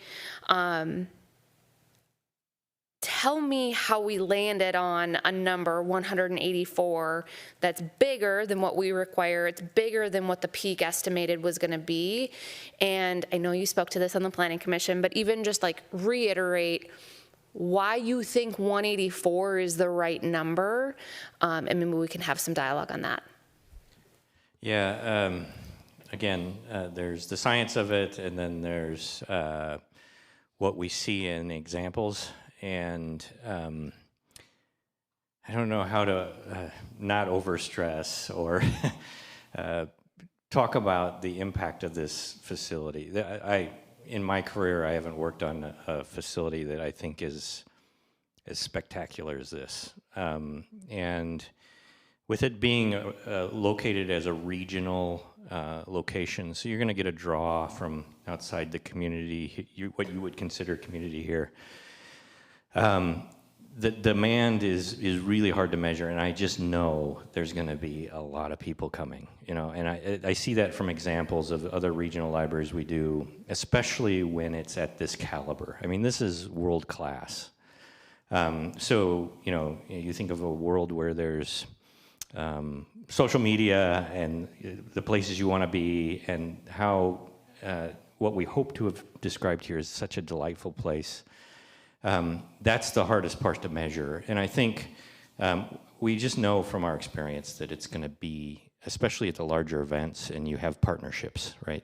These aren't common. A partnership of a library and an arts center, those two things from a lifelong learning of, learning through the mind and then learning through your hands. You don't see that at libraries, and those things are going to come together in a really magical way. So what we've done is we've looked at that, and we've talked deeply with Hennepin County and what they typically need for their clientele, and from our experiences, and we've tried to balance it and not go too far, and then mitigate it through how we've designed it, and that's really the process to date. I'll add a couple also. So as I mentioned, through the various different community engagements, parking was a very hot topic, and kind of communicating the need, also managing that what we could put under the building based on the square footage and the perimeter, and then also being respectful to what was on the surface as well, and really being mindful of how we designed it too. And so working through that. Also, right or wrong, as we shared our data to our consultant to make that recommendation or that peak demand. We used our best guess, but it also is historic data too. And so we don't have a crystal ball, both in terms of a world-class arts center being in this central location or a library at this scale and design. So using that data to inform, as Matthew mentioned, the scientific or the logarithms that expert provided, we did our own. And so having that relationship between the forecasting got us to that number that we had, plus the informative of the community as well. Thank you for that, and thank you for providing a little bit more, I don't know, insight and experience. What's hard is right in every picture that we see of the existing library, we see the sea of parking. And you look across the street and you see how much parking is at the Target. And it's what, 1 or 2 days a year that maybe the parking there is filled. And that's even a site that I think is technically underparked based off of the city requirements. And so I'm just curious if 5-10 years down the road, we get to a point where we're like, oh gosh, we've never even seen like the surface lot filled in and no one's even using the basement for 6 months of the year. Is that an opportunity for myself to come to you and say like, hey, can we just like eliminate a little bit of this and create some green space or rethink some of the surface parking? Would you be open to that if it's identified that it's not being fully utilized?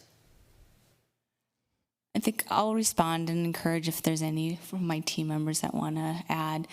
I think one strategy, so just showing like the confidence that we have, we're putting a parking counter or awareness of if the underground is full or not, because we have so much confidence. Regardless of that, I think there is opportunity for us to keep that lens. We always keep a lens on how our buildings are being utilized, both in terms of durability, the continued maintenance and preservation we have to do. So that same attitude can be used in terms of the use, because we do that for how often our doors are used, and it's starting to not, be in the good shape in order to be used. I'd argue if that's the reverse for parking, that same evaluation can be done.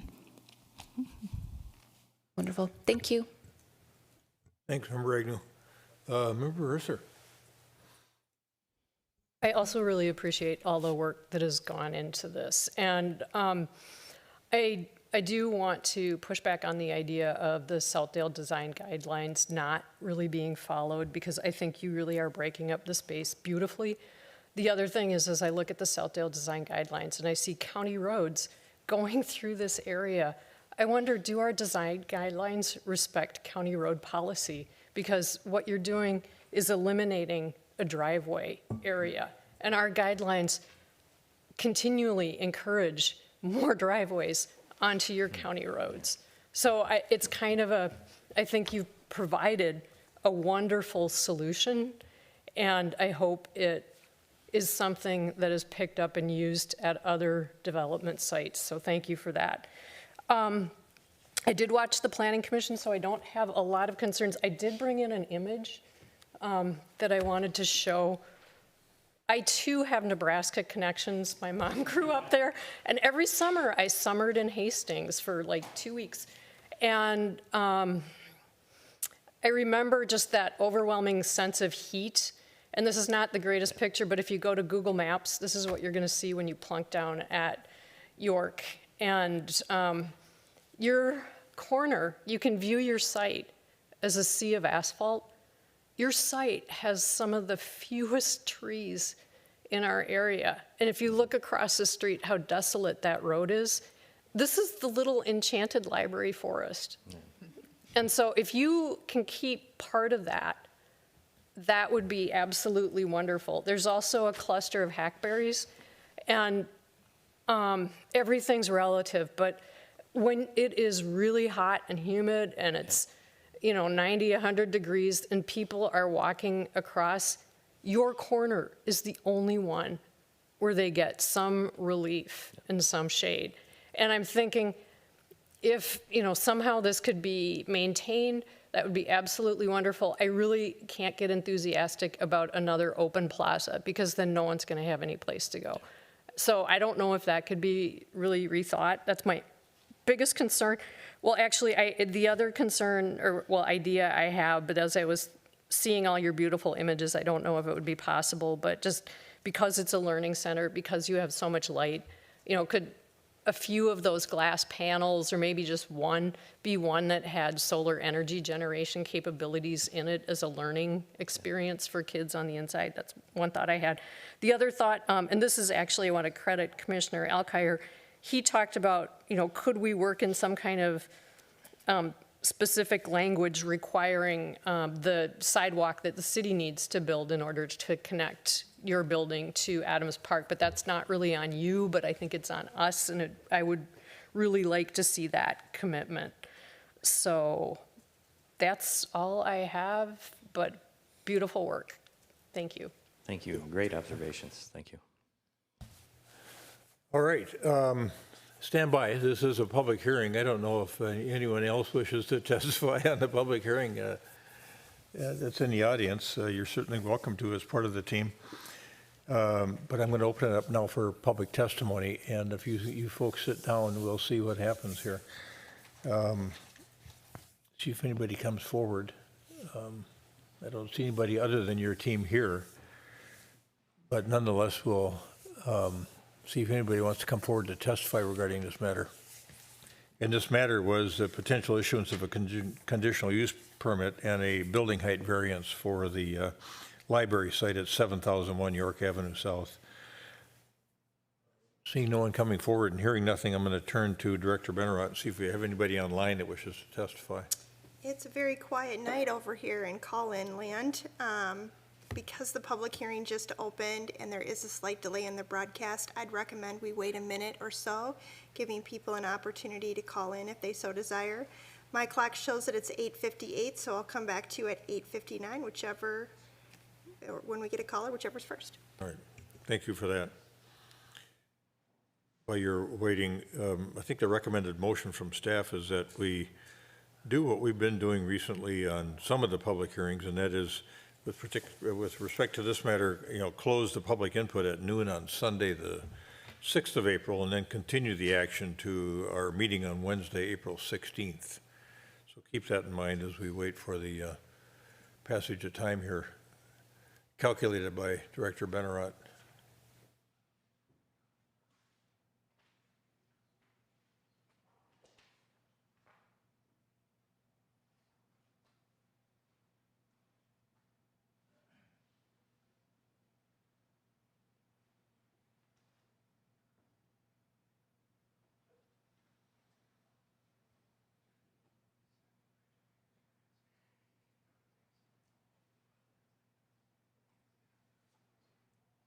All right, it is 8:59 and I still don't have a caller, so I think it's safe for you to move forward with the agenda. Thank you, Director Benarott.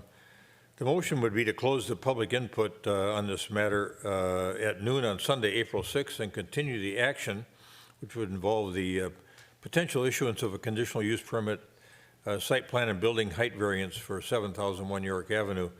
Continue that matter to the Wednesday, April 16, 2025 meeting of the Edina City Council. Is there a motion to that effect? So moved. A second. Got a motion by Member Jackson, second by Member Agnew to adopt that motion as stated. Any further discussion? All those in favor of adoption of the motion as stated, say aye. Aye. Aye. Opposed? Carried. The motion's adopted. The public input will be possible until noon on Sunday, April 6th, and we will continue this matter to our meeting on the evening of April 16, 2025. Thank you, the entire team, for being here, including the administrator and the assistant administrator. Thank you for sticking around. Thanks for being with us earlier at the work session. And maybe we'll see some of you on the 16th. All right, very good. Have a good rest of the evening. We're going to move on to the reports and recommendations portion of the agenda, and we've got the donations portion of it now, and Resolution 2025-29 accepts donations on behalf of the City of Edina. Is there a motion to adopt that resolution? So moved. Second. All right, Member Pierce moves and Member Jackson seconds the adoption of Resolution 2025-29, which accepts certain designated donations on behalf of the City of Edina. Any further discussion? All those in favor of adopting Resolution 2025-29 say aye. Aye. Opposed? Carried. Motion 2025-29 is adopted. And in this reporting period, Bob Thompson and Jack Weston, our local historian, Bob Thompson, and then Jack Weston, one of our local photographers, put this beautiful book together with wildlife along the creek. And they're going to be at our April 16th meeting to make a presentation. I watched on Saturday afternoon, they did a presentation over at Arneson Acres, and it was fascinating how beautiful these photos are. And they're going to bring books for all of you, all the council members, to pass out. And so they'll be here on the 16th. So they've given 3 books to the city.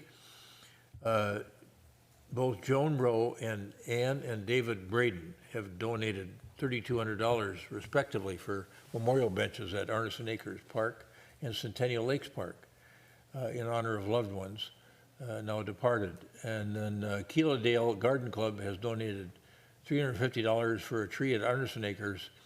And the Garden Club of Minneapolis donated 3 bags of compost for community gardens. So thank you to all those donors, and their names will be posted on the website. And the next and last portion of the activity under this portion of the agenda is a continuation of our conversation about Ordinance 2025-04, which would be a potential amendment of the that ordinance and allow some activity, sidewalk related, on electric assisted bicycles. So we've got Director Milner here, and Lieutenant Dave Venny is with us this evening as well. And we're going to revisit this topic to see if we want to do anything about this. Yeah, thank you, Mayor, members of council. So since the packet was published, we've had a conversation with Member Risser, and we have a better understanding of her comments from the last meeting. And Attorney Kendall provided some feedback that you all saw this evening. So we may or may not be able to get this approved this evening. Let me start with Section 1. So the definition, staff does support Member Risser's suggestions from the last meeting. And where a definition of the sidewalk would mean the portion of a street between the curb lines or the lateral lines of a roadway and the adjacent property lines intended for use for pedestrians. So that doesn't limit other uses, but it says intended for pedestrians. So staff would support that change. It's not shown in your packet because we just talked about that this evening. Staff really feels Section 2 is the most important one of this ordinance. Right now, state statute does not have a requirement to have helmets for individuals 15 to 17 or under 18 years old. We think that's very important to have that in there quickly, so the police department has something to start these education outreach initiatives with members of our public that are biking without helmets in that age range, so they can start those conversations. So that's really the most important part of this ordinance this evening. And then Section 3, we would recommend that you leave it as is. And then the last option, if there's a will of the council, a majority, to say that we should reconsider bikes on sidewalks, we would remind you of all the public engagement we had when that originally came forward and all the work that the Transportation Commission did at the time. And we would say that we wouldn't recommend doing that just this evening, that you'd send that back to staff, the ETC, and our consultants are working on the safe and equitable mobility plan, which is trying to merge all of our bike and ped master plans, living streets plans. And we could have that conversation of bikes on sidewalks at the same time and bring back potentially any changes at a later date on the sidewalk. So I would offer that we use the definition submitted by Member Risser for sidewalk and approve all else of the ordinance. And I'd be happy to stand for any questions. Member Pierce. Can you repeat what you were saying about sidewalks just now? If you wanted to regulate bikes on sidewalks, that portion? Yes, yeah. So I would not recommend that, because in 2014-15, Mark Nolan was the transportation at the time, transportation planner. There was a huge outreach for the bike and ped master plan, and the Transportation Commission put a lot of work in to change the ordinance to allow bicycles on sidewalks. So I would feel like we should re-engage the community and the ETC, and we have an opportunity with the safe and equitable mobility plan that's being developed right now. We could have that conversation as part of that work that's scheduled for 2025. With more community input. Exactly, Is your yeah. point. All right, and so then you're suggesting helmets and the definition of a sidewalk. Yep, so the red line copy that's in the packet, I would just change the definition to the state statute that Member Risser suggested last time. And I can read it if we need that, but, and I would leave the rest of the changes in there. And then as you is. would recommend leaving the rest as is, but then we would lean into use of bicycles on sidewalks, but we would use our public, I guess I'll call it public process. That's what the council wanted, to revisit that decision. at that We could do time. that. Yep. Okay. Yeah, Member Jackson. So this is a question for you, Mr. Mayor. Can we offer an amendment to what's proposed here and adopt that this evening so we could adopt the ordinance? We could. Okay. Yeah, we'd have to, act on the amendment first and then act on the amended ordinance. Okay. Yeah, so we'll let other questions go forward, but I'd like to offer that amendment when it's appropriate. Okay, so do you want to talk about or the amendment that we were just discussing? Mm-hmm. Oh, okay. All right, is there anybody else that has, I've got some clarification still that I need. Member Agnew, I'll go to you first. Thank you. So just to be explicit, as it's written here, even whatever the changing might be regarding the definition of a sidewalk, this would still allow, as written, for bicycles and e-bikes to be used on sidewalks. If we wanted to change that, we would revisit that, do the public process, but as written, nothing would be preventing that. Is that correct? Correct, and I'd probably let Attorney Kendall provide any other details. Okay, thank you. Bicycles are currently permitted on sidewalks. This would allow e-bikes on sidewalks as well, which is actually the presumption currently in state statute that they are permitted on sidewalks. And then if the council... If the council wanted to revisit that issue, you could do that through the public engagement process. Thank you for just Thank you. being clear. Thank you. Member Risser. I would really like to see this be amended and approved tonight because I do think there is a time concern, and I think their educational programming that's being proposed is really valuable, particularly surrounding helmets. If we wanted to think about changing this ordinance, there are other things we could do, and I guess we could, I think coming back to it at a later date would make sense. I know Minneapolis says no bikes in business, on sidewalks near business areas. That could be something that we thought about. But I think, to Director Milner's point, it's a conversation that needs to be done methodically and with more time. And we do restrict bikes in the 50th and France district. Yeah. Yeah, so there's already signs on the periphery of that district. So what I'm still a little bit confused about is, in section 2A, we define a bicycle within the meaning of MnSTAT 169.011 subdivision 4. Then we've added a section 2B, which defines an electric assisted bicycle, has the meaning given it in MnSTAT 169.011 and 169.222. So by virtue of being defined in 169.011, does that turn an electric assisted bicycle into a bicycle because the bicycle is also defined under that section of the statute? Mayor, if that's a question for me, I would say no. The definitions in the state statute distinguish between the two. I mean, obviously, an electric assisted bicycle is a type of bicycle, but it's distinguished in the statute between an electric assisted bicycle and a standard bicycle. So where in this ordinance do you see where it allows you to ride an electric assisted bicycle on a sidewalk? Well, go ahead. Well, state statute covers that. How they define a bicycle includes both, and it's presumed that it's not illegal to ride on a sidewalk, so you could ride on a sidewalk. And our code allows riding on a sidewalk with bicycles. So why didn't we say that an electric assisted bicycle is a bicycle under state statute instead of doing it the way we did? Because I think it was confusing for me a little bit. I thought, well, are they allowed or not allowed? Because we'd had that conversation. I've got a personal concern about whether electric-assisted bicycles ought to be on the sidewalk. And I frankly, if electric-assisted bicycles under this proposed ordinance are allowed on the sidewalk, then I'm going to vote against it, because I don't think they should be on the sidewalk. Because you can't ride a bike, electric-assisted bike, unless you're at least 15. And I think then you should have enough, you should be savvy enough riding a bike to be able to ride it on the street. Because on balance, for me, it's more important to keep pedestrians safe than to think about keeping some people that want to ride an e-bike, e-assisted bike on the sidewalk safe. Because I think those e-bikes pose more danger to a pedestrian than a pedestrian does to a bicycle. I just think we need to think about keeping pedestrians safe. And to me, the way you do that is you keep,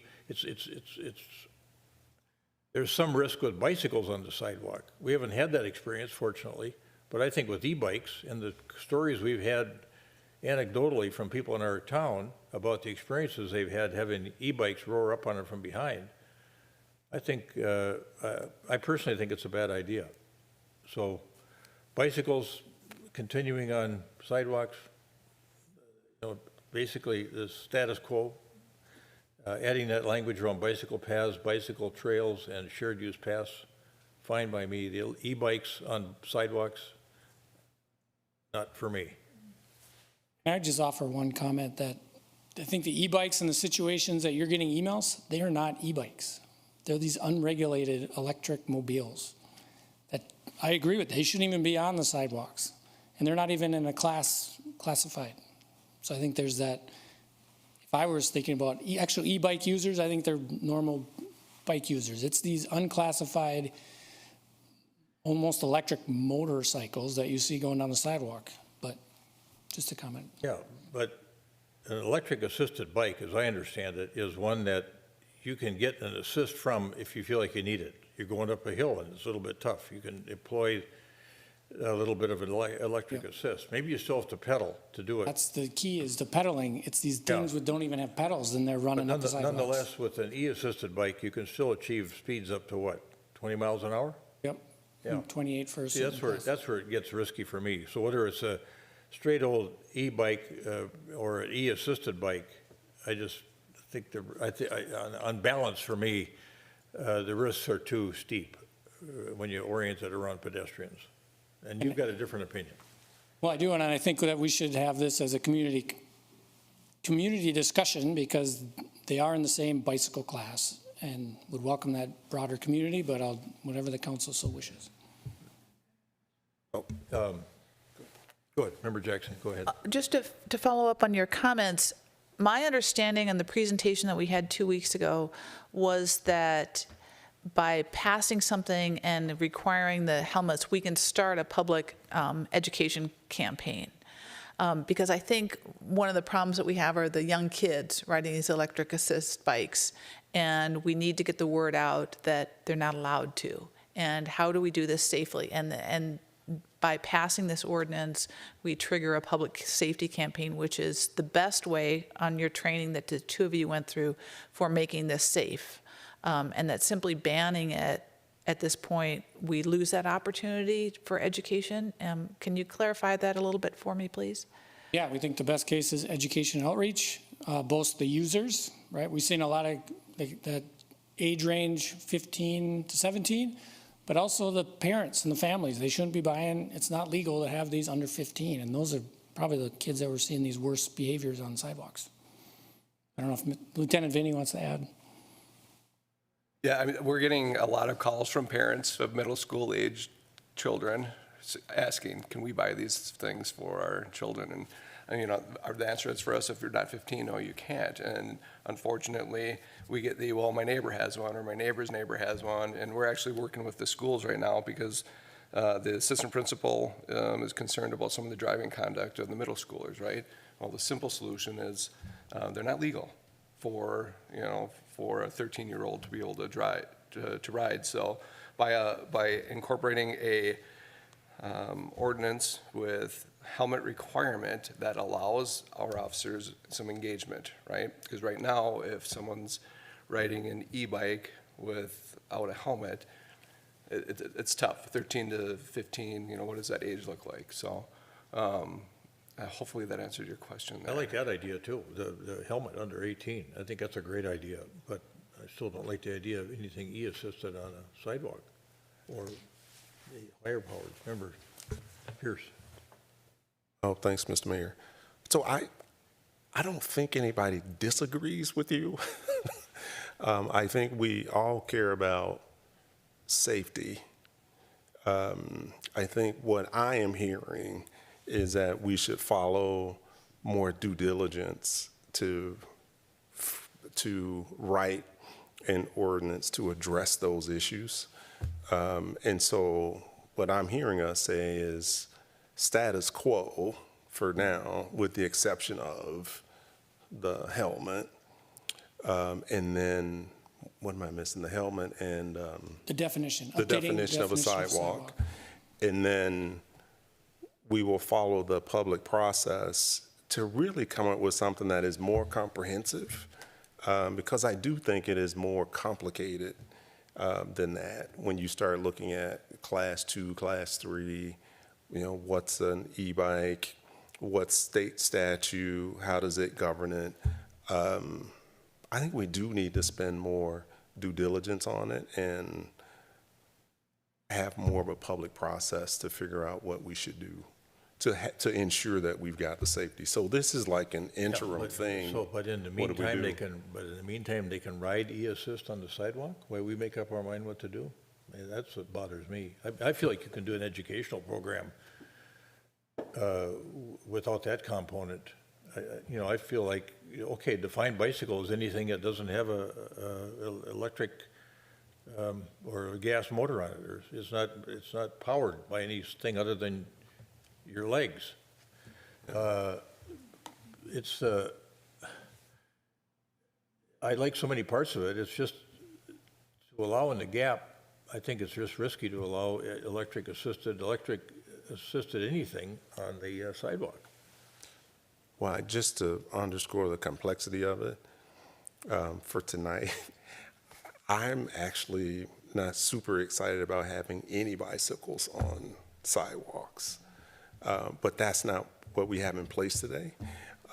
So I'd be arguing no bicycles or e-bikes on sidewalks. If we're going to do that, it has to be, you know, on a shared path. Like, so 9 Mile Creek, right? There's clearly pedestrian cyclists. And so that's where my head would be from, and because of the same reasons you said, from a safety perspective. But I don't think we're gonna get to that tonight in that way. Member Risser. I hear what you're saying. I don't know if we could just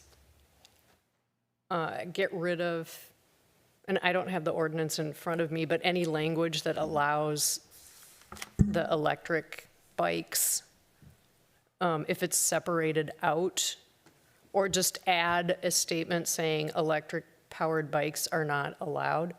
But I think, you know, I get concerned when I hear I don't want to see any bikes on sidewalks. You know, I look at kids biking to Pamela Park on the sidewalk by Valley View Road, and I am happy that they are on the sidewalk and not in the road. So there's that. I just am looking at that definition of bicycle in that 169.011 subdivision 4. A, bicycle means every device capable of being propelled solely by human power upon which any person may ride, having 2 tandem wheels and including any device generally recognized as a bicycle, though equipped with 2 front or rear wheels. And then they add one more sentence that says bicycle includes an electric assisted bicycle as defined in subdivision 27. You could take that last sentence right out of there and leave the definition of bicycle intact and create our own definition. And then it says B, subpart B is bicycle does not include scooters, motorized foot scooters, or similar devices, which is what Director Milner was talking about, which we all think are too dangerous for the sidewalk. So it doesn't seem to me that it's that difficult to create a definition of bicycle that excludes electric-assisted bicycles by just dropping that last sentence from 169.011 subdivision 4, creating our own definition and doing it tonight. And if we do that, I would still want us to go through the public process, because I don't, to respond to Member Risser, like, I think that's what part of the complexity. When I say no bikes on sidewalks, I'm actually talking about people that are riding, they're like cyclists, and they're out there. And I get nervous when they're behind me. I'm actually not talking about a middle schooler on a bike. But how do you write that into an ordinance at 9:20 p.m.? I don't know. But if we are going to try to cover that kind of complexity, we have to do more due diligence around what the issue is that we're actually trying to solve. So whatever we do tonight is, I think, is interim. I did not mean to interrupt you. I thought you were done. Okay. I see the logic of the mayor's point that we could have the dialogue about whether to include electric bicycles at a later date. I think we're not saying that we're going to ban bikes from sidewalks, and that would be where we'd be getting into the level of complexity. But his point that, why don't we not do electric bikes now and have the discussion and then figure out if it makes sense for us, I think is just in my head, and I can't get rid of it. It's very logical. So I would be in favor of that. And but trying to move this forward tonight, because there is kind of, I don't want this to get kicked down the road. So I agree with that. The only thing I'm saying is we should follow the process from the recommendation that we do more due diligence on the ordinance. And in the interim, helmets, definition of sidewalk, and then we can have a definition of no e-bikes. Definition of bicycle that includes Of bicycle, e-assisted bikes. E-assisted bikes, and write that into the ordinance now, but then we would follow the process to do the rest of the due diligence. Member Jackson, do you want to give us that language? So I've got the sidewalk language. Sidewalk means that portion of a street between the curb lines, comma, or the lateral lines of a roadway, comma, and the adjacent property lines intended for the use of pedestrians. So that would be a substitute for the language in section 1. Mm-hmm. Okay. And I have a question. If we're looking at the public process, what's the timeline anticipated for that? Is that a 2-year process? Is it a 6-month process? What's the general timeline for this extended public process about the entire bike plan? Yep, it was a 1-year plan, and they just got started in March, so it'd be the first quarter of 2026. Okay, thank you.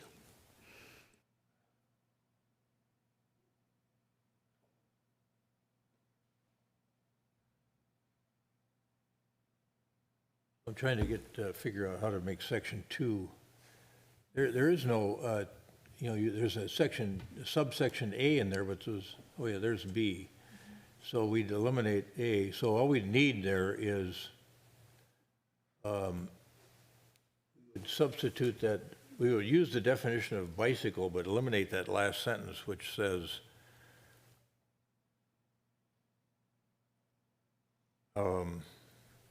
bicycle includes an electric-assisted bicycle as defined in subdivision 27.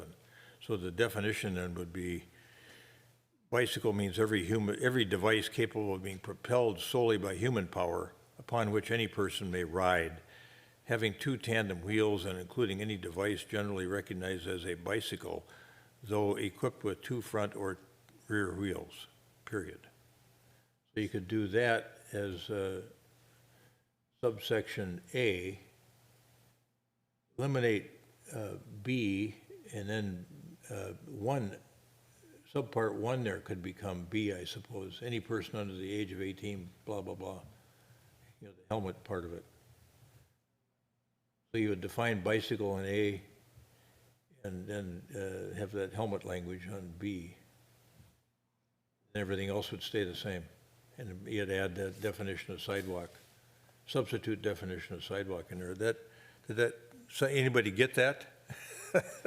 Well, I would recommend keeping the subsection B because we want the helmets on electric assisted bicycles. So you're talking about changing A, instead of using a statutory definition of bicycle, have our definition of bicycle. And then I would keep any person operating a bicycle on any Yeah, street so or would I. bicycle lane. Yeah, I maybe didn't Yeah. explain it very well. I Yeah. keep that. And then keep B, because for purposes of this article, then you define electric assisted bicycle, and then electric assisted bicycles, people riding them under 18 have to have a helmet. So you need that definition still in there. Or Yeah, so that's a good point. Yeah, what you could do is just move that for purposes of this article, move it in behind what's labeled as 1. So first you talk about the helmet, and then you define the e-assisted bike, although I suppose you could leave it the way it is. I just would change the first sentence of A to a shortened version of the definition of bicycle in statute, rather than referring to the statute. Right, you'd have to take that out. You'd say for the purpose of this article, the term bicycle has a meaning, and then, or it means the following, and we'd put in our own definition. Yes. Mayor, I think we need to bring this back next time. There's a lot of wordsmithing. April 16th, that quick enough to act, and then we could waive second reading, member Risser. We can. I think that would be wise. And then you can really get your programmer ready to roll. Okay, sorry, I thought it'd be tonight. That gives Lawyer Kendall a chance to look at the whole thing and figure out how it should be properly structured. But you get the thoughts. No, I think we have good guidance now. I can come back with what I think you're looking for. Okay. We probably need a motion to table it till the next meeting. Yep. Yeah, so we'll continue. Is there a motion to continue this discussion on potential adoption of ordinance 2025-04 to the April 16 meeting of the City Council? So moved. Second. A motion second to adopt the motion as stated to postpone this matter to a decision or table it for decision to April 16, 2024 on ordinance 2025-04. Any further discussion? All those in favor of adoption of the motion stated say aye. Aye. Aye. Opposed? Carried. Motion's adopted. Clarification as to who made the motion and seconded. I second.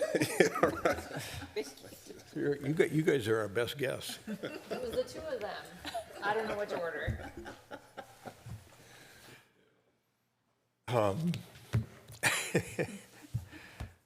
All right. Thanks, everybody, for that conversation. We've had some good ones here lately. Okay, manager comments. Thank you, Your Honor. I just have a couple. One is that we've mentioned it a couple times tonight, but I just want to affirm that everyone knows our next meeting is Wednesday, April 16th. To comply with our religious holiday observance policy, this meeting was pushed from the Tuesday the 15th to Wednesday the 16th. So all of our public hearings and, pardon? I just thought that was because of tax day. I didn't really know why it was. We have a policy that guides us how we position these meetings, and that's how that's happened. Second is if there are members who are interested in attending the League of Minnesota Cities annual conference, we're still in the kind of early bird promotion period where we get a cheaper rate for folks that want to attend. It's June 25th through 27th at the Duluth Deck. Let me know if you want to do that. And finally, we have snow tonight, and we have an all-out snow removal planned, and for later tomorrow morning at 4 a.m. The whole crew will be here to do snow removal. That's all I got. Thank you. Risser? I am just so thrilled that the annual International Film Festival is showing films at the Edina Movie Theater. I have bought my tickets for the Ai Weiwei show because I just love him. But it's really nice, especially with the snow, to know that I don't have to go all the way to St. Anthony, Maine. So really thrilled about that. And if you haven't looked at the website, it starts, I believe, tomorrow. So very exciting, although we don't start seeing things here at the Edina Theater until Friday, but that's just around the corner. Thank you. That's, anything else? No, that's it. Okay, all right, good. Nothing for Jackson, me okay. tonight. Member Pierce? I had some other remarks I was going to make. I'm going to hold those for the next meeting. I just tonight wanted to just acknowledge the work that we're doing on the budget and thank the staff, Manager Neal, for the work that you guys are leading us through. We are much further ahead than we have been in previous years, and it's tough work to do. And so I want to just say how much I do appreciate the work that you guys are doing. And I know you're getting lots of emails from us. I know I'm sending a ton of them on the topic, and I appreciate the way that you've been engaging. Thanks for that. Member Agnew? Nothing for me tonight. Thank you. Thanks for mentioning that, Member Pierce. I think we have started early, and we had a great all-day session a few weeks ago on a Saturday. Staff understands what we're trying to do, and Manager Neal's doing a great job leading the way. So I concur. I think we all feel that same way.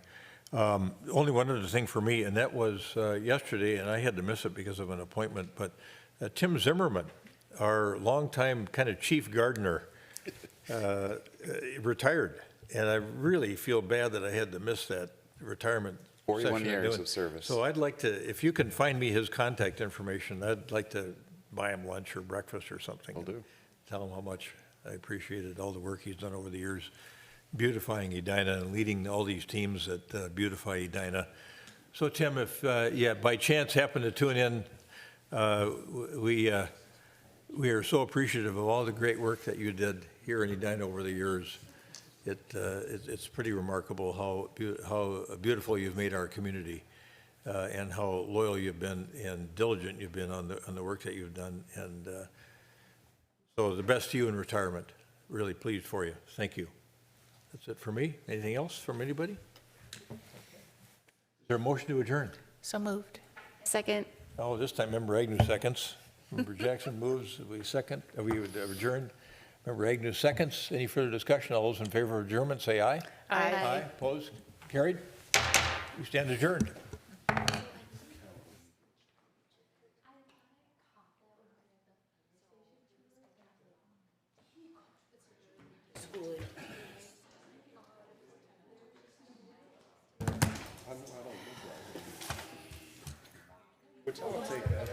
Thank you for raising that thing on the safety. I didn't see how we could work that in, but on the e-bikes. I thought you came up with that was quite an elegant little solution you came up with, though, in reading the proposed ordinance. I think it'll look good.